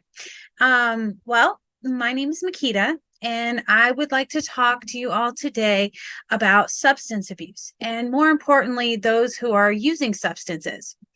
Struggling with addiction, especially as a woman, is a complex and deeply personal journey, and I'll share a little bit about my story with you today. It's a battle that often remains hidden beneath the facade of strength and resilience, and the weight of societal expectations and the fear of judgment can make this journey even more challenging. Addiction starts from the desire to escape from pain, stress, or trauma. It can lead down a treacherous path, and the constant battle between cravings, which is the bane of a user's existence, and the guilt becomes a relentless torment. I would like to tell you a bit about myself now. I'm a woman, I'm a mom, I'm a sister and a friend, but I'm also a heroin addict. I use daily for almost 11 years and use substances since I was about 15. I'm now 41. I don't look like the average addict. I hid it well, but I was just like every other addict. I made promises to others and myself that I just couldn't keep, no matter how hard I tried. And I would have done close to anything to not be dope sick. And I want you to think about the worst day of COVID or a flu that you have ever had, and times that by about 50. That's how you feel when you don't have the poison that we call heroin. Now, if you were in that situation, I bet if you could just take a pill and it would all go away, you would take it. Well, that's what every addict is thinking. I tell you this so you can understand where these people are coming from. And each one of these people didn't wake up and say, I want to be an addict today. They've been impacted by some sort of trauma that they're trying to escape and don't know. I think if we could all put ourselves in their shoes, we may not see the bum under the bridge or the prostitute on the side of the road as just some junkie, but as me, or as your sister or friend or mother. And the last years, I was sexually assaulted by my doctor. He specialized in recovering addicts. He was a psychiatrist, so of course I trusted him. He knew my past because he asked on that good old intake form. He brought me into his office, asked a few questions, typed a few things on his tab, and then he turned his attention towards me. Sorry. I'm onto details, You're doing What? good. Keep going. You're doing good. Keep going. You got this. I'm not going to go into details, but he did sexually assault me. Then he acted as if nothing was wrong with what he had just done as he opened the door, said goodbye, and asked for the next client. The thing you need to know for this to make sense is I was sexually abused for a large portion of my childhood. He knew that. So I just physically could not react in that moment. I froze. I'm a heroin addict in recovery. He also knew that. So who would believe me? I have to admit, I was walking out the door and I was asking myself, why did you wear that tank top today? Did I do something to make him think that I wanted that? No, I didn't.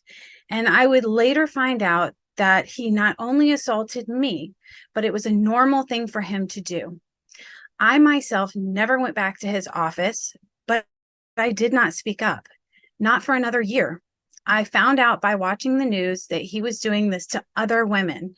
And when I heard him on the news call this woman a liar, the woman that had more strength than I did in that moment, she told the police what he did. And the police didn't want to believe her. They called it rumors about the doctor. No, it's not just rumors. Because she's a recovering addict, that's why it's a rumor. That's an allegation. I just become enraged at that point. I had to tell what he did to me to just prove that he was the liar, not her. Addicts like me are not believed. We're not taken seriously, and that's why so many just don't even bother with reporting trauma by even telling what happened to us.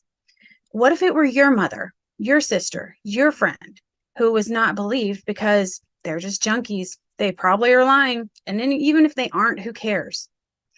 We all should care. What you also need to know is the police knew what he was doing. They knew he was preying on all these women, but they weren't believed because they were addicts in recovery.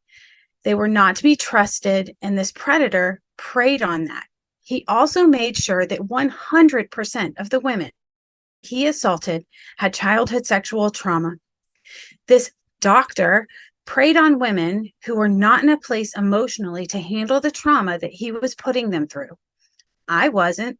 I couldn't even move while it was happening. He knew the police wouldn't trust us. He was a doctor. We were just addicts. But I am also a mother, a wife, a daughter, and a friend. Thanks to the people who saw me Thanks to the people who saw me, for they knew that I could become not the people who helped me. I'm sorry. They knew who I could become and not who I was right then. I am now doing my best every day to be the best Makita that I can be. I don't look like I'm a heroin addict, but I am. Some at them and see in their face and the way they walk and the way they hold themselves. Some are better at hiding it. But what you're really seeing is the pain that they're trying to hide, to bury, to escape sometimes on full display. Sometimes it's hidden well. Oh, I'm sorry. I already said that. I myself entered recovery through a medication-assisted treatment facility. There, I got the medication I needed to help me navigate my emotions. And during that time, I learned the tools that I needed to stay clean and to speak up on behalf of myself and other victims and survivors so their stories could be validated. Lastly, I would like to say recovery offers hope. It offers healing. It offers a path of self-discovery and acceptance and empowerment. You need to know that each one of you is one bad decision away from becoming an addict, and each addict is one good decision away from recovery. And thank you for your time today. Oh my goodness. I am so tremendously proud of you. You did a phenomenal job. Thank you for Thank you. sharing your journey, but most importantly, making it so that we can understand what someone with addiction goes through and be a little bit more empathetic, right? And show some more grace. And most importantly, instead of turning up our nose and just making, negative comments, we can extend a hand to help. So thank you so much for sharing that remarkable story. Thank you for having me. You are most welcome. And so, ladies and gentlemen, I hope that everything you have heard so far has been inspiring, encouraging, and most importantly, gets you motivated, right, to empower her, the next person that you are going to encounter on your journey throughout life, because you don't know where they have been, you don't know where they're going, and most importantly, your words definitely have impact. So let's use it to empower her. And at this time, I am going to turn it over to Miss Tracy Jefferson.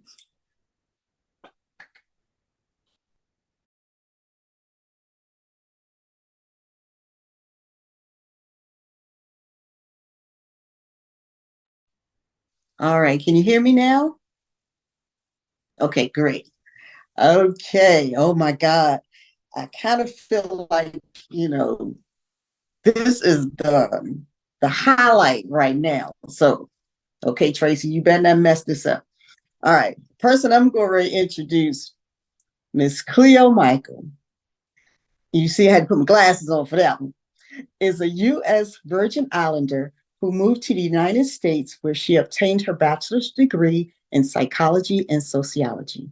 She is an experienced counselor with over 16 years in the substance abuse field, dedicated to fostering positive change in individuals' lives.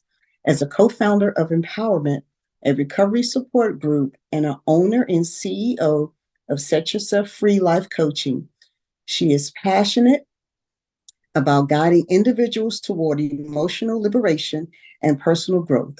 Her journey is fueled by a genuine desire to help others achieve their full potential. When not immersed in her work, she is a proud mother of 3 wonderful children. Her love for reading, music, and empowering people continues to drive her forward. Let's connect and collaborate to make a lasting impact together. So it gives me great pleasure to introduce to some and present to others my beautiful friend, Cleo Michael. I really wish we could all stand up. All right, Miss Cleo. Thank you. Thank you so much, Miss Tracy, for such a beautiful introduction. When you say it like that, I feel amazing. But you know what, guys? I wasn't always that amazing. It took a lot of work to get to be the person that I am today. So I will start with this. Instead of allowing your failures and wait, hold on. I got it wrong. Listen, I got to get this right. Instead of letting your hardships and your failures discourage you, let it inspire you. Let it make you hungrier to succeed. Michelle Obama. I got it right, y'all. As you can see, I'm wearing her. I'm channeling her today because I do believe she is a beacon of empowerment for women. And so that quote speaks to my story, my journey, and how I became the woman that I am today. So my journey started out, as stated, in the Caribbean. I grew up in the Caribbean, and I was born to amazing parents that did their best to instill values in me and to help me work harder to do better than they did. And so they were strict, y'all, real strict. And most of the time I did not really understand or appreciate it. But over the years, I grew to learn and understand and appreciate why they were the way that they were. And so when I say I didn't always appreciate it, I will say this. Sometimes my parents were critical, as most parents would be, of their children, right? Because they want to make them better than they were. And for me, at a young age, I didn't understand that. And during that time was when my inner voice or my inner self-critic emerged, right? That's the little voice in your head that tells you the difference between right and wrong, good or bad. And so when that voice showed up, and my parents would be, admonishing me for something that I did, especially academic stuff, I would internalize that and take it the wrong way. And so, for example, if I got a B or a C instead of an A, and my dad would be like, "Why didn't you get an A?" And I'm like, "Well, I worked hard for the B." Yeah, know how hard I worked to get that B. And but it made me feel bad inside, right? To disappoint them, because I never wanted to disappoint my parents, but not being able to get that grade and disappointing them made me feel like I wasn't good enough. Because for me, the B was good enough, but it made me feel internally like I wasn't good enough. And so that little voice would follow me all through my life, all into my teenage years, when, all girls are going through puberty and finding out about themselves and comparing themselves to other people, and then thinking, well, why am I good enough? Well, why are all the girls looking at her? And girls, what are you saying, girl? Why are all the boys looking at her and not looking at me, right? I know. Hey, this is my personality. Okay. So, and I'm nervous too. I'm nervous. So anyways, long story short, I would think like that. And because I thought that way, I kind of was always emotionally dumping on myself, always seeing myself as not good enough. And that little voice of mine followed me all the time, all the way into college. And when I got into college, I experienced one of my first failures, which was failing my my chemistry class. I was in college going to school for pre-med because I thought I was going to be a pediatrician. And that was my whole entire dream, was to become a pediatrician. And I failed that chemistry class.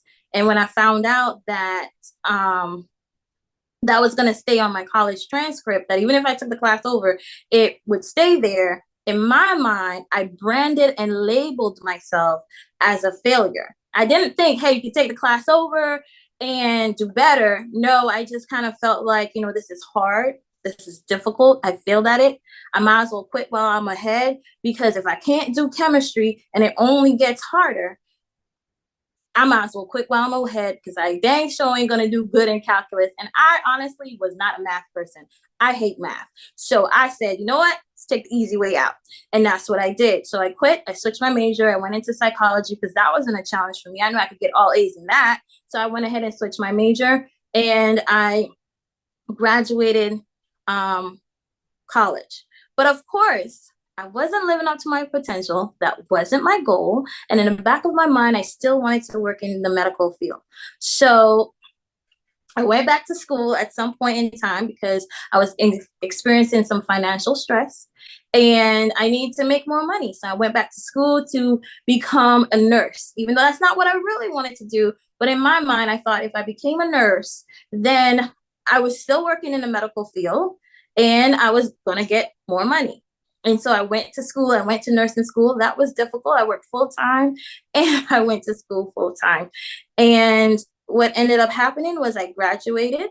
And then right after my graduation, I found out I was pregnant and I was overjoyed to find out that I was going to be a mother. I was older now. I went to school. I graduated. I wasn't 16, you know. I wasn't a teenage mom. In my mind, I was ready to become a mother. So it was the best thing that ever happened. And I went on and I told my family, and they're great, but they were just kind of like, you know, old school. You're getting a kid and you're not married. Yeah, that's not okay. And so the stress of that and dealing with other things as well, I ended up losing the baby. And that was one of the hardest things for me to go through because I was so happy. And I heard the heartbeat, right? And so once I heard the heartbeat, you know, there was that instant connection that all mothers go through when they hear the heartbeat of their child. And so a few weeks later, I had a little bit of spotting, not a whole lot, but I still went in to get checked. And when I went in, they said, well, your baby, Miss Michael, is only measuring 8 weeks. Now, by then, I should have been 11 weeks. And so I was like, okay, what does that mean? And then they said, well, we're going to go in and we're going to do a sonogram and check to see if there is a heartbeat. And there was no heartbeat. And I heard what the doctor said, but I didn't hear what the doctor said. You know, mentally, I knew what they were saying, that I lost my child, but it didn't dawn on me until after I had the DNC and I woke up from the DNC and reality hit that the baby was gone, right? Because they had to take all of that stuff away.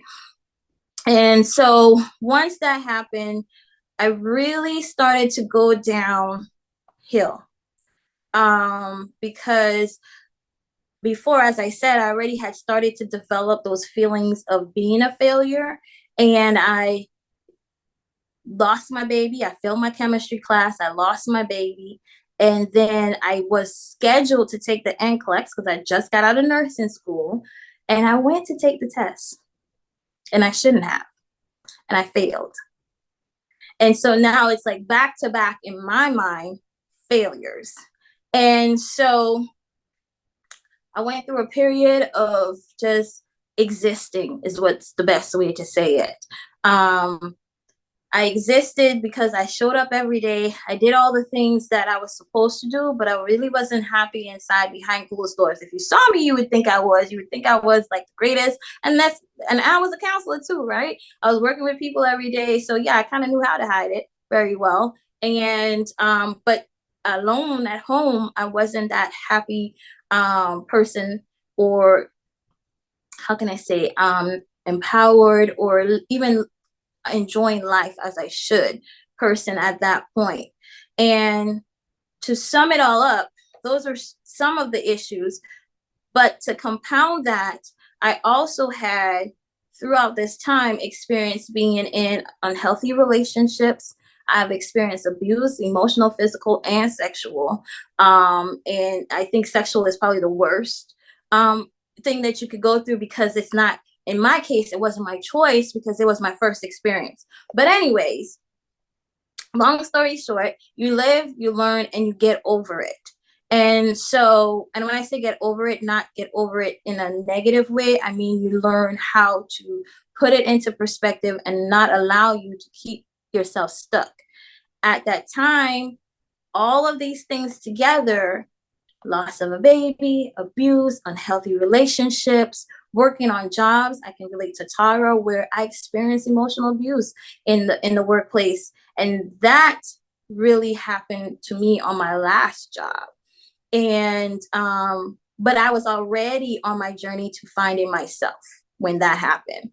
And I can tell you all this. It took, when that quote that Michelle says, don't let your hardships and your failures keep you discouraged, right?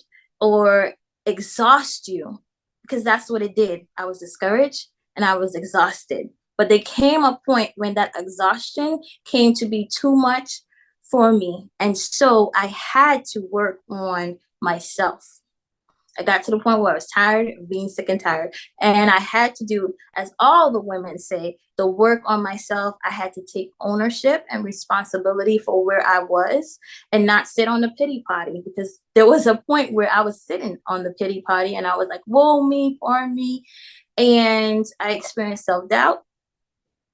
And as I said, it came to a point where I needed to do the work.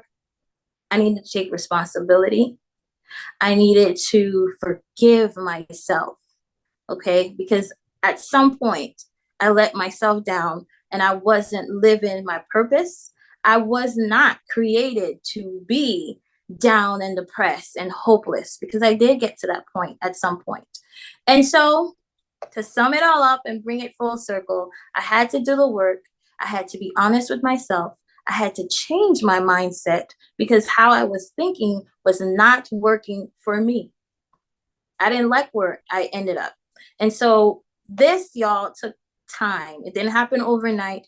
It took a series of years of working on myself, learning how to care for myself, the self-care, not just saying I love you only, but actually doing things that I enjoy. And like you, Miss Tracy, yes, honey, I did start hanging out with myself, taking myself out. I had to learn how to enjoy being with me. Because if I don't, how can I want somebody to be around me when I don't even want to be around myself? That's a problem. So I had to work on learning and embracing who I am. I do take myself out. I started, doing little things like doing my nails and stuff like that. And y'all, I'm not a girly girl, so whatever. I wasn't going to keep up with it, but it was just nice to do it a couple of times, to make yourself feel good and stuff like that. But there are other things that I enjoy.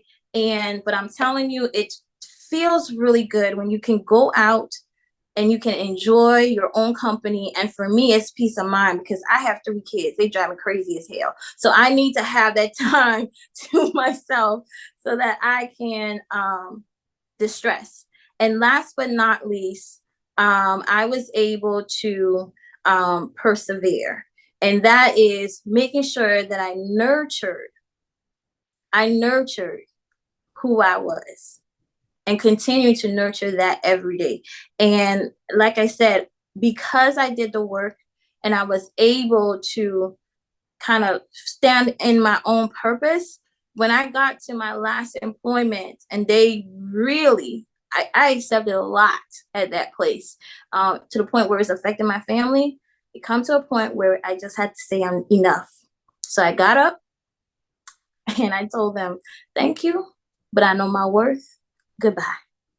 And so I encourage all of you to step into your purpose, right? And don't be afraid to speak up. Don't be afraid to ask for help. And don't be afraid to do the work, because only good things can come from that.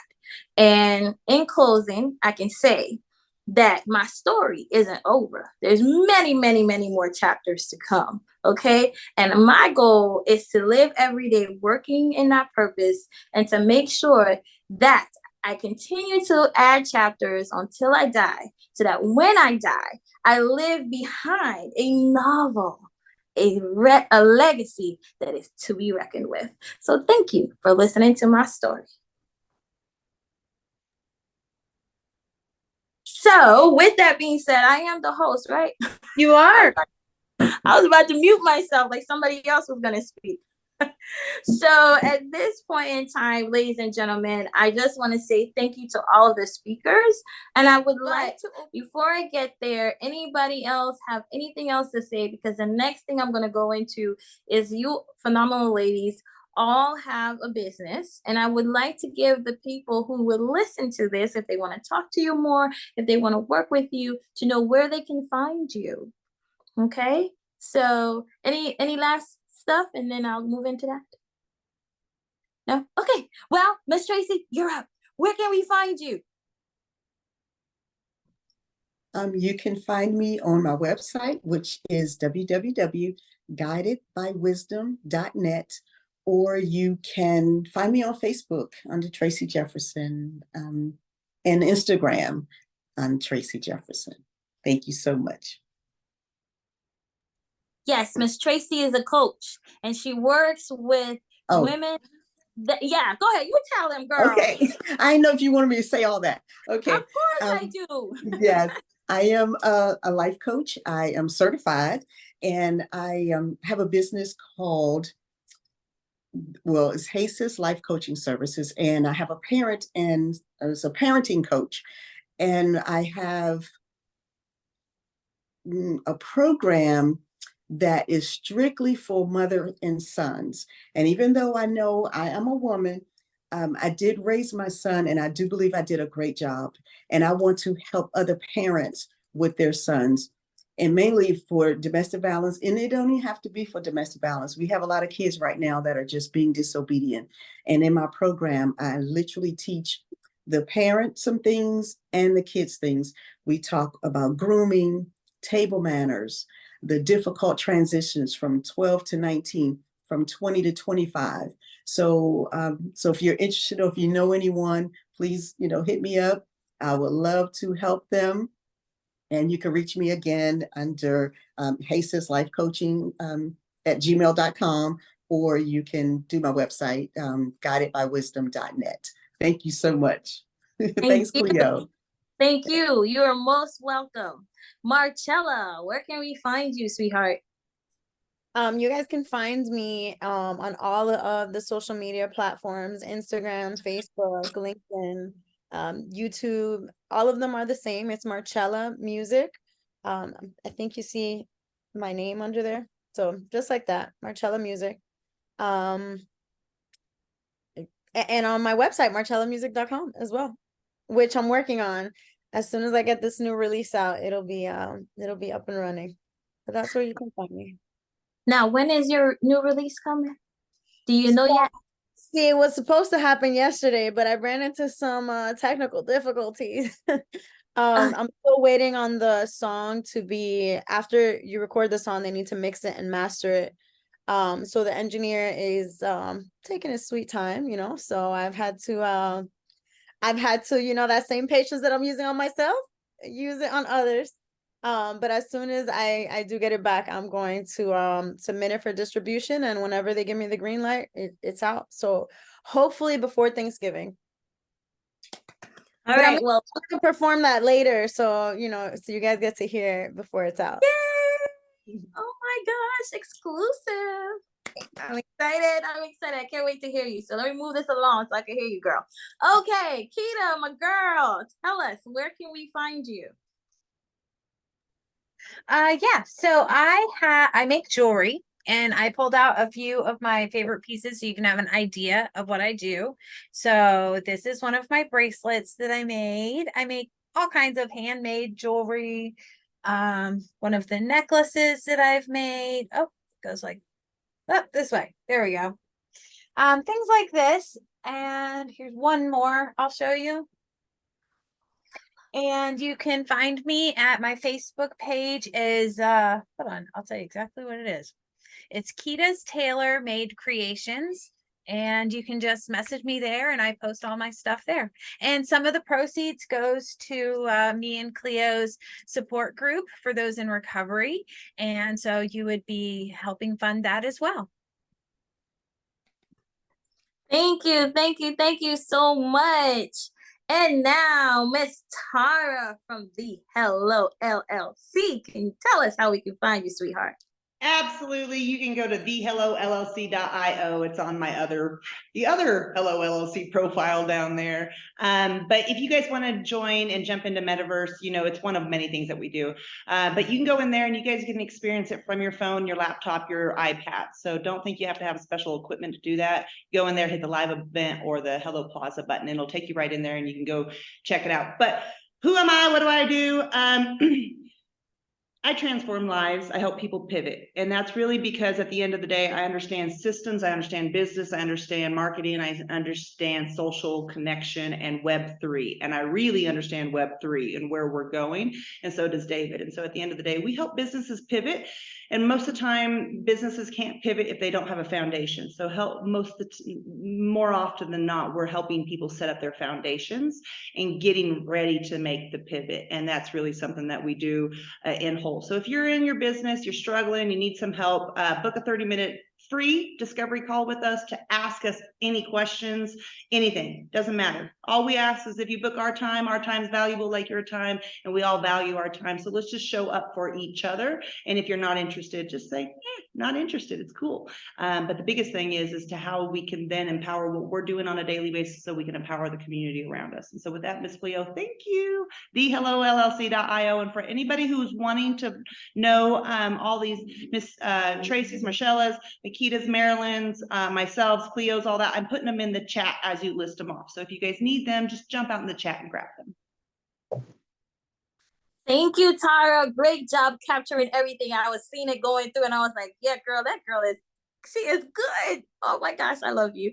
All right, so I am going to move down to Miss Marilyn Holloway. Tell us how we can find you, girl. Okay, well, you can find me by my social media pages, and you can find me by the OWLS app, okay? I just had a wonderful time. Again, I am into early child care. So I am here to help you take it to the next level, professional development, how to get yourself prepared to go to a director, to ownership of a child care business. So just DM me anytime, and I would be back in touch with you. Okay, thank you. And guys, I wanted to tell you how you could find me. I am at coachingwithcleo.com. And there I am an emotional health coach. And what I do is I guide women who are experiencing emotional trauma to empowerment by taking actionable steps without endless time in therapy. So that is what I do. I have a coaching program called Set Yourself Free with the Triple Ps. And that is the process that I use to help these women empower themselves. And it's the same process that I use to empower myself to where I am today. On my website, you get all access to all the things that I have to offer, including my apparel store. So go ahead and check all of that out. Again, it's coachingwithcleo.com. And before I continue on, I just wanted to share one last poem with you guys, and then it will be Marcella, and I will say my thank yous because you guys, I just appreciate you all so much. And so the last poem I will share, I could share my screen with y'all. Only the host can share their screen. Okay, just kidding. I'll just read it. It's okay. It says, the title of the poem is To Be Free. Every day I wake up longing to be free, free from the thoughts that keeps me enslaved. I wasn't always this way. I was once full of ambition, but a series of events in my life caused me to experience the seductive embrace of failure. The embrace so strong, it engulfed all of my senses. I can smell it, see it, touch it, taste it, hear it. Oh, how I long to be free. My failures plays a catchy melody on repeat. No freedom for you, it repeats. My failures caress my skin as gentle as a butterfly's kiss. Oh, I have been seduced and held captive. How do I set myself free? Alas, my inner voice shatters failure's embrace. You are better than this, she says. Stand up and fight. So I put in the work and I fight to be free. Oh, what a joy to wake up today empowered. Thank you all for letting me share. share that with you all. Most of my poems have something to do with something I have experienced in life, and that was just me trying to share on going through my journey with the fear of failure. And so, last but not least, I want to thank each and every one of you for being here today, for taking out time in your day to be here, to enjoy this moment with us. All of the speakers, you were all phenomenal. Everything that you shared was inspiring. Kita, thank you so much, because this could not have been possible without you connecting me to David and Tara, and them, showing me what I needed to learn, and then bringing me into a community that helped me to see that I could do something like this. Never in my life would have thought that I would be creating an event like this, but it was because I knew you could do it. I don't know, y'all, but thank you for doing that.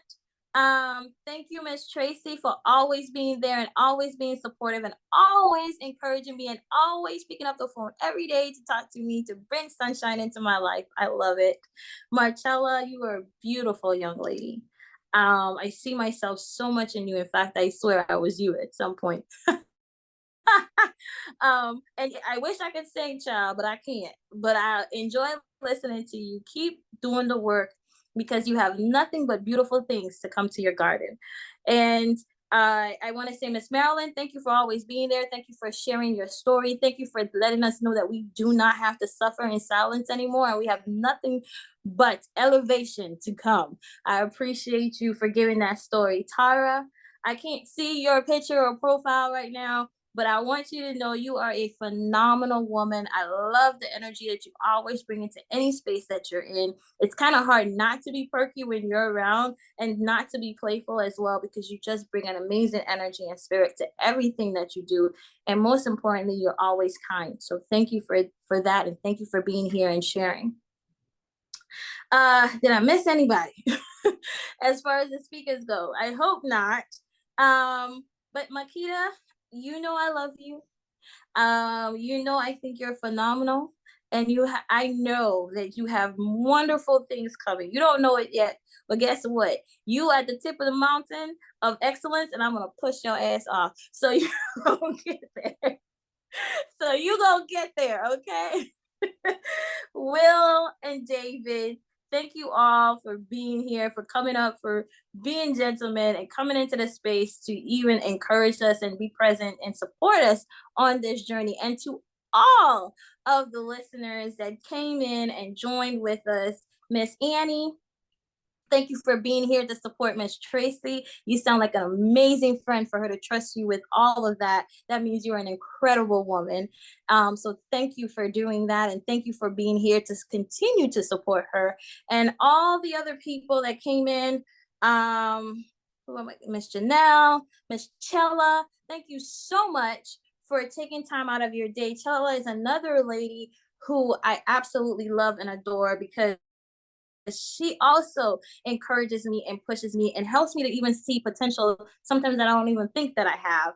And I want you to know, Miss Chella, you are an amazing and phenomenal woman. And thank you for even just having that knowledge and that care and that empathy to just push and see other things in people and push them to their potential and what they can achieve, even when they can't see it. So you are amazing. You're doing great things. I absolutely adore you.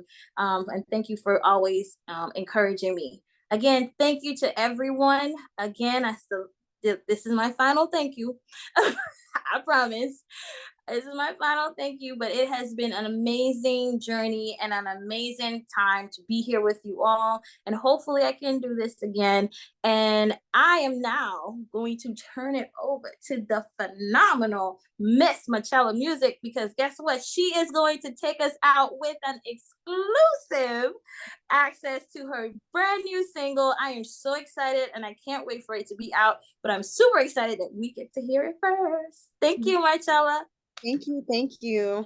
So I have to give a disclaimer first. This song, it's a little sexy song. It's nothing like the first one that I sang.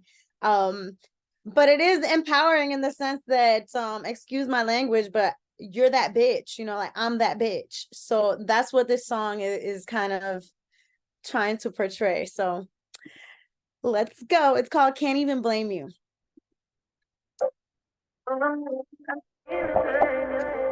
Can you hear the beat okay? Okay, can you hear me? Okay, cool. All right, let's go. I got you on a leash. You love the way I got you wrapped around my middle finger. And I know you'll never leave. There ain't nobody who could do you just the way that I does. And I ain't tryna play no games, but I noticed that I got you going insane. Yeah, I know that that's what makes you stay. That's why you're doing anything and everything that I say. Cause I'm a bad bitch. I got you working double time like a savage. Anything I want is mine. Living lavish, I'll be on my demon time. You can vanish if you don't get down with mine. Oh, I can't even blame you. You finally came through and now you wanna stay. Ooh. Oh, I can't even blame you. You know that I want you. I'm about to put this on you. Oh, I can't even blame you. You finally came through and now you wanna stay. Ooh. Oh, I can't even blame you. I can't even blame you. Got me flying overseas, in and out of seasons. All the shopping sprees, yeah. My body's a reason. The sex be so good, you won't stop it if you could. Ain't no pulling out of this loving while I'm putting it on you. Something like a sex machine, baby. Something like a dream, baby. I'm your fantasy, won't you give me everything, yeah. Bad bitch, I got you working double time like a savage. Anything I want is mine. I be on my demon time. You can vanish if you don't get down with mine. Oh, I can't even blame you. You finally came through and now you wanna stay. Oh, I can't even blame you. You know that I want you. Oh, I can't even blame you. You finally came through and now you wanna stay. I can't even blame you. I can't even blame you. I can't even blame you for coming through and loving this, because this was such a great space. Thank you so much, Cleo. Thank you for everything and for allowing me to speak my piece, you know? Thank you, guys. That was fire. Thank you. Yes, girl, I can't even blame you. I love it. I love it. I love it. That was wonderful. You have an amazing voice.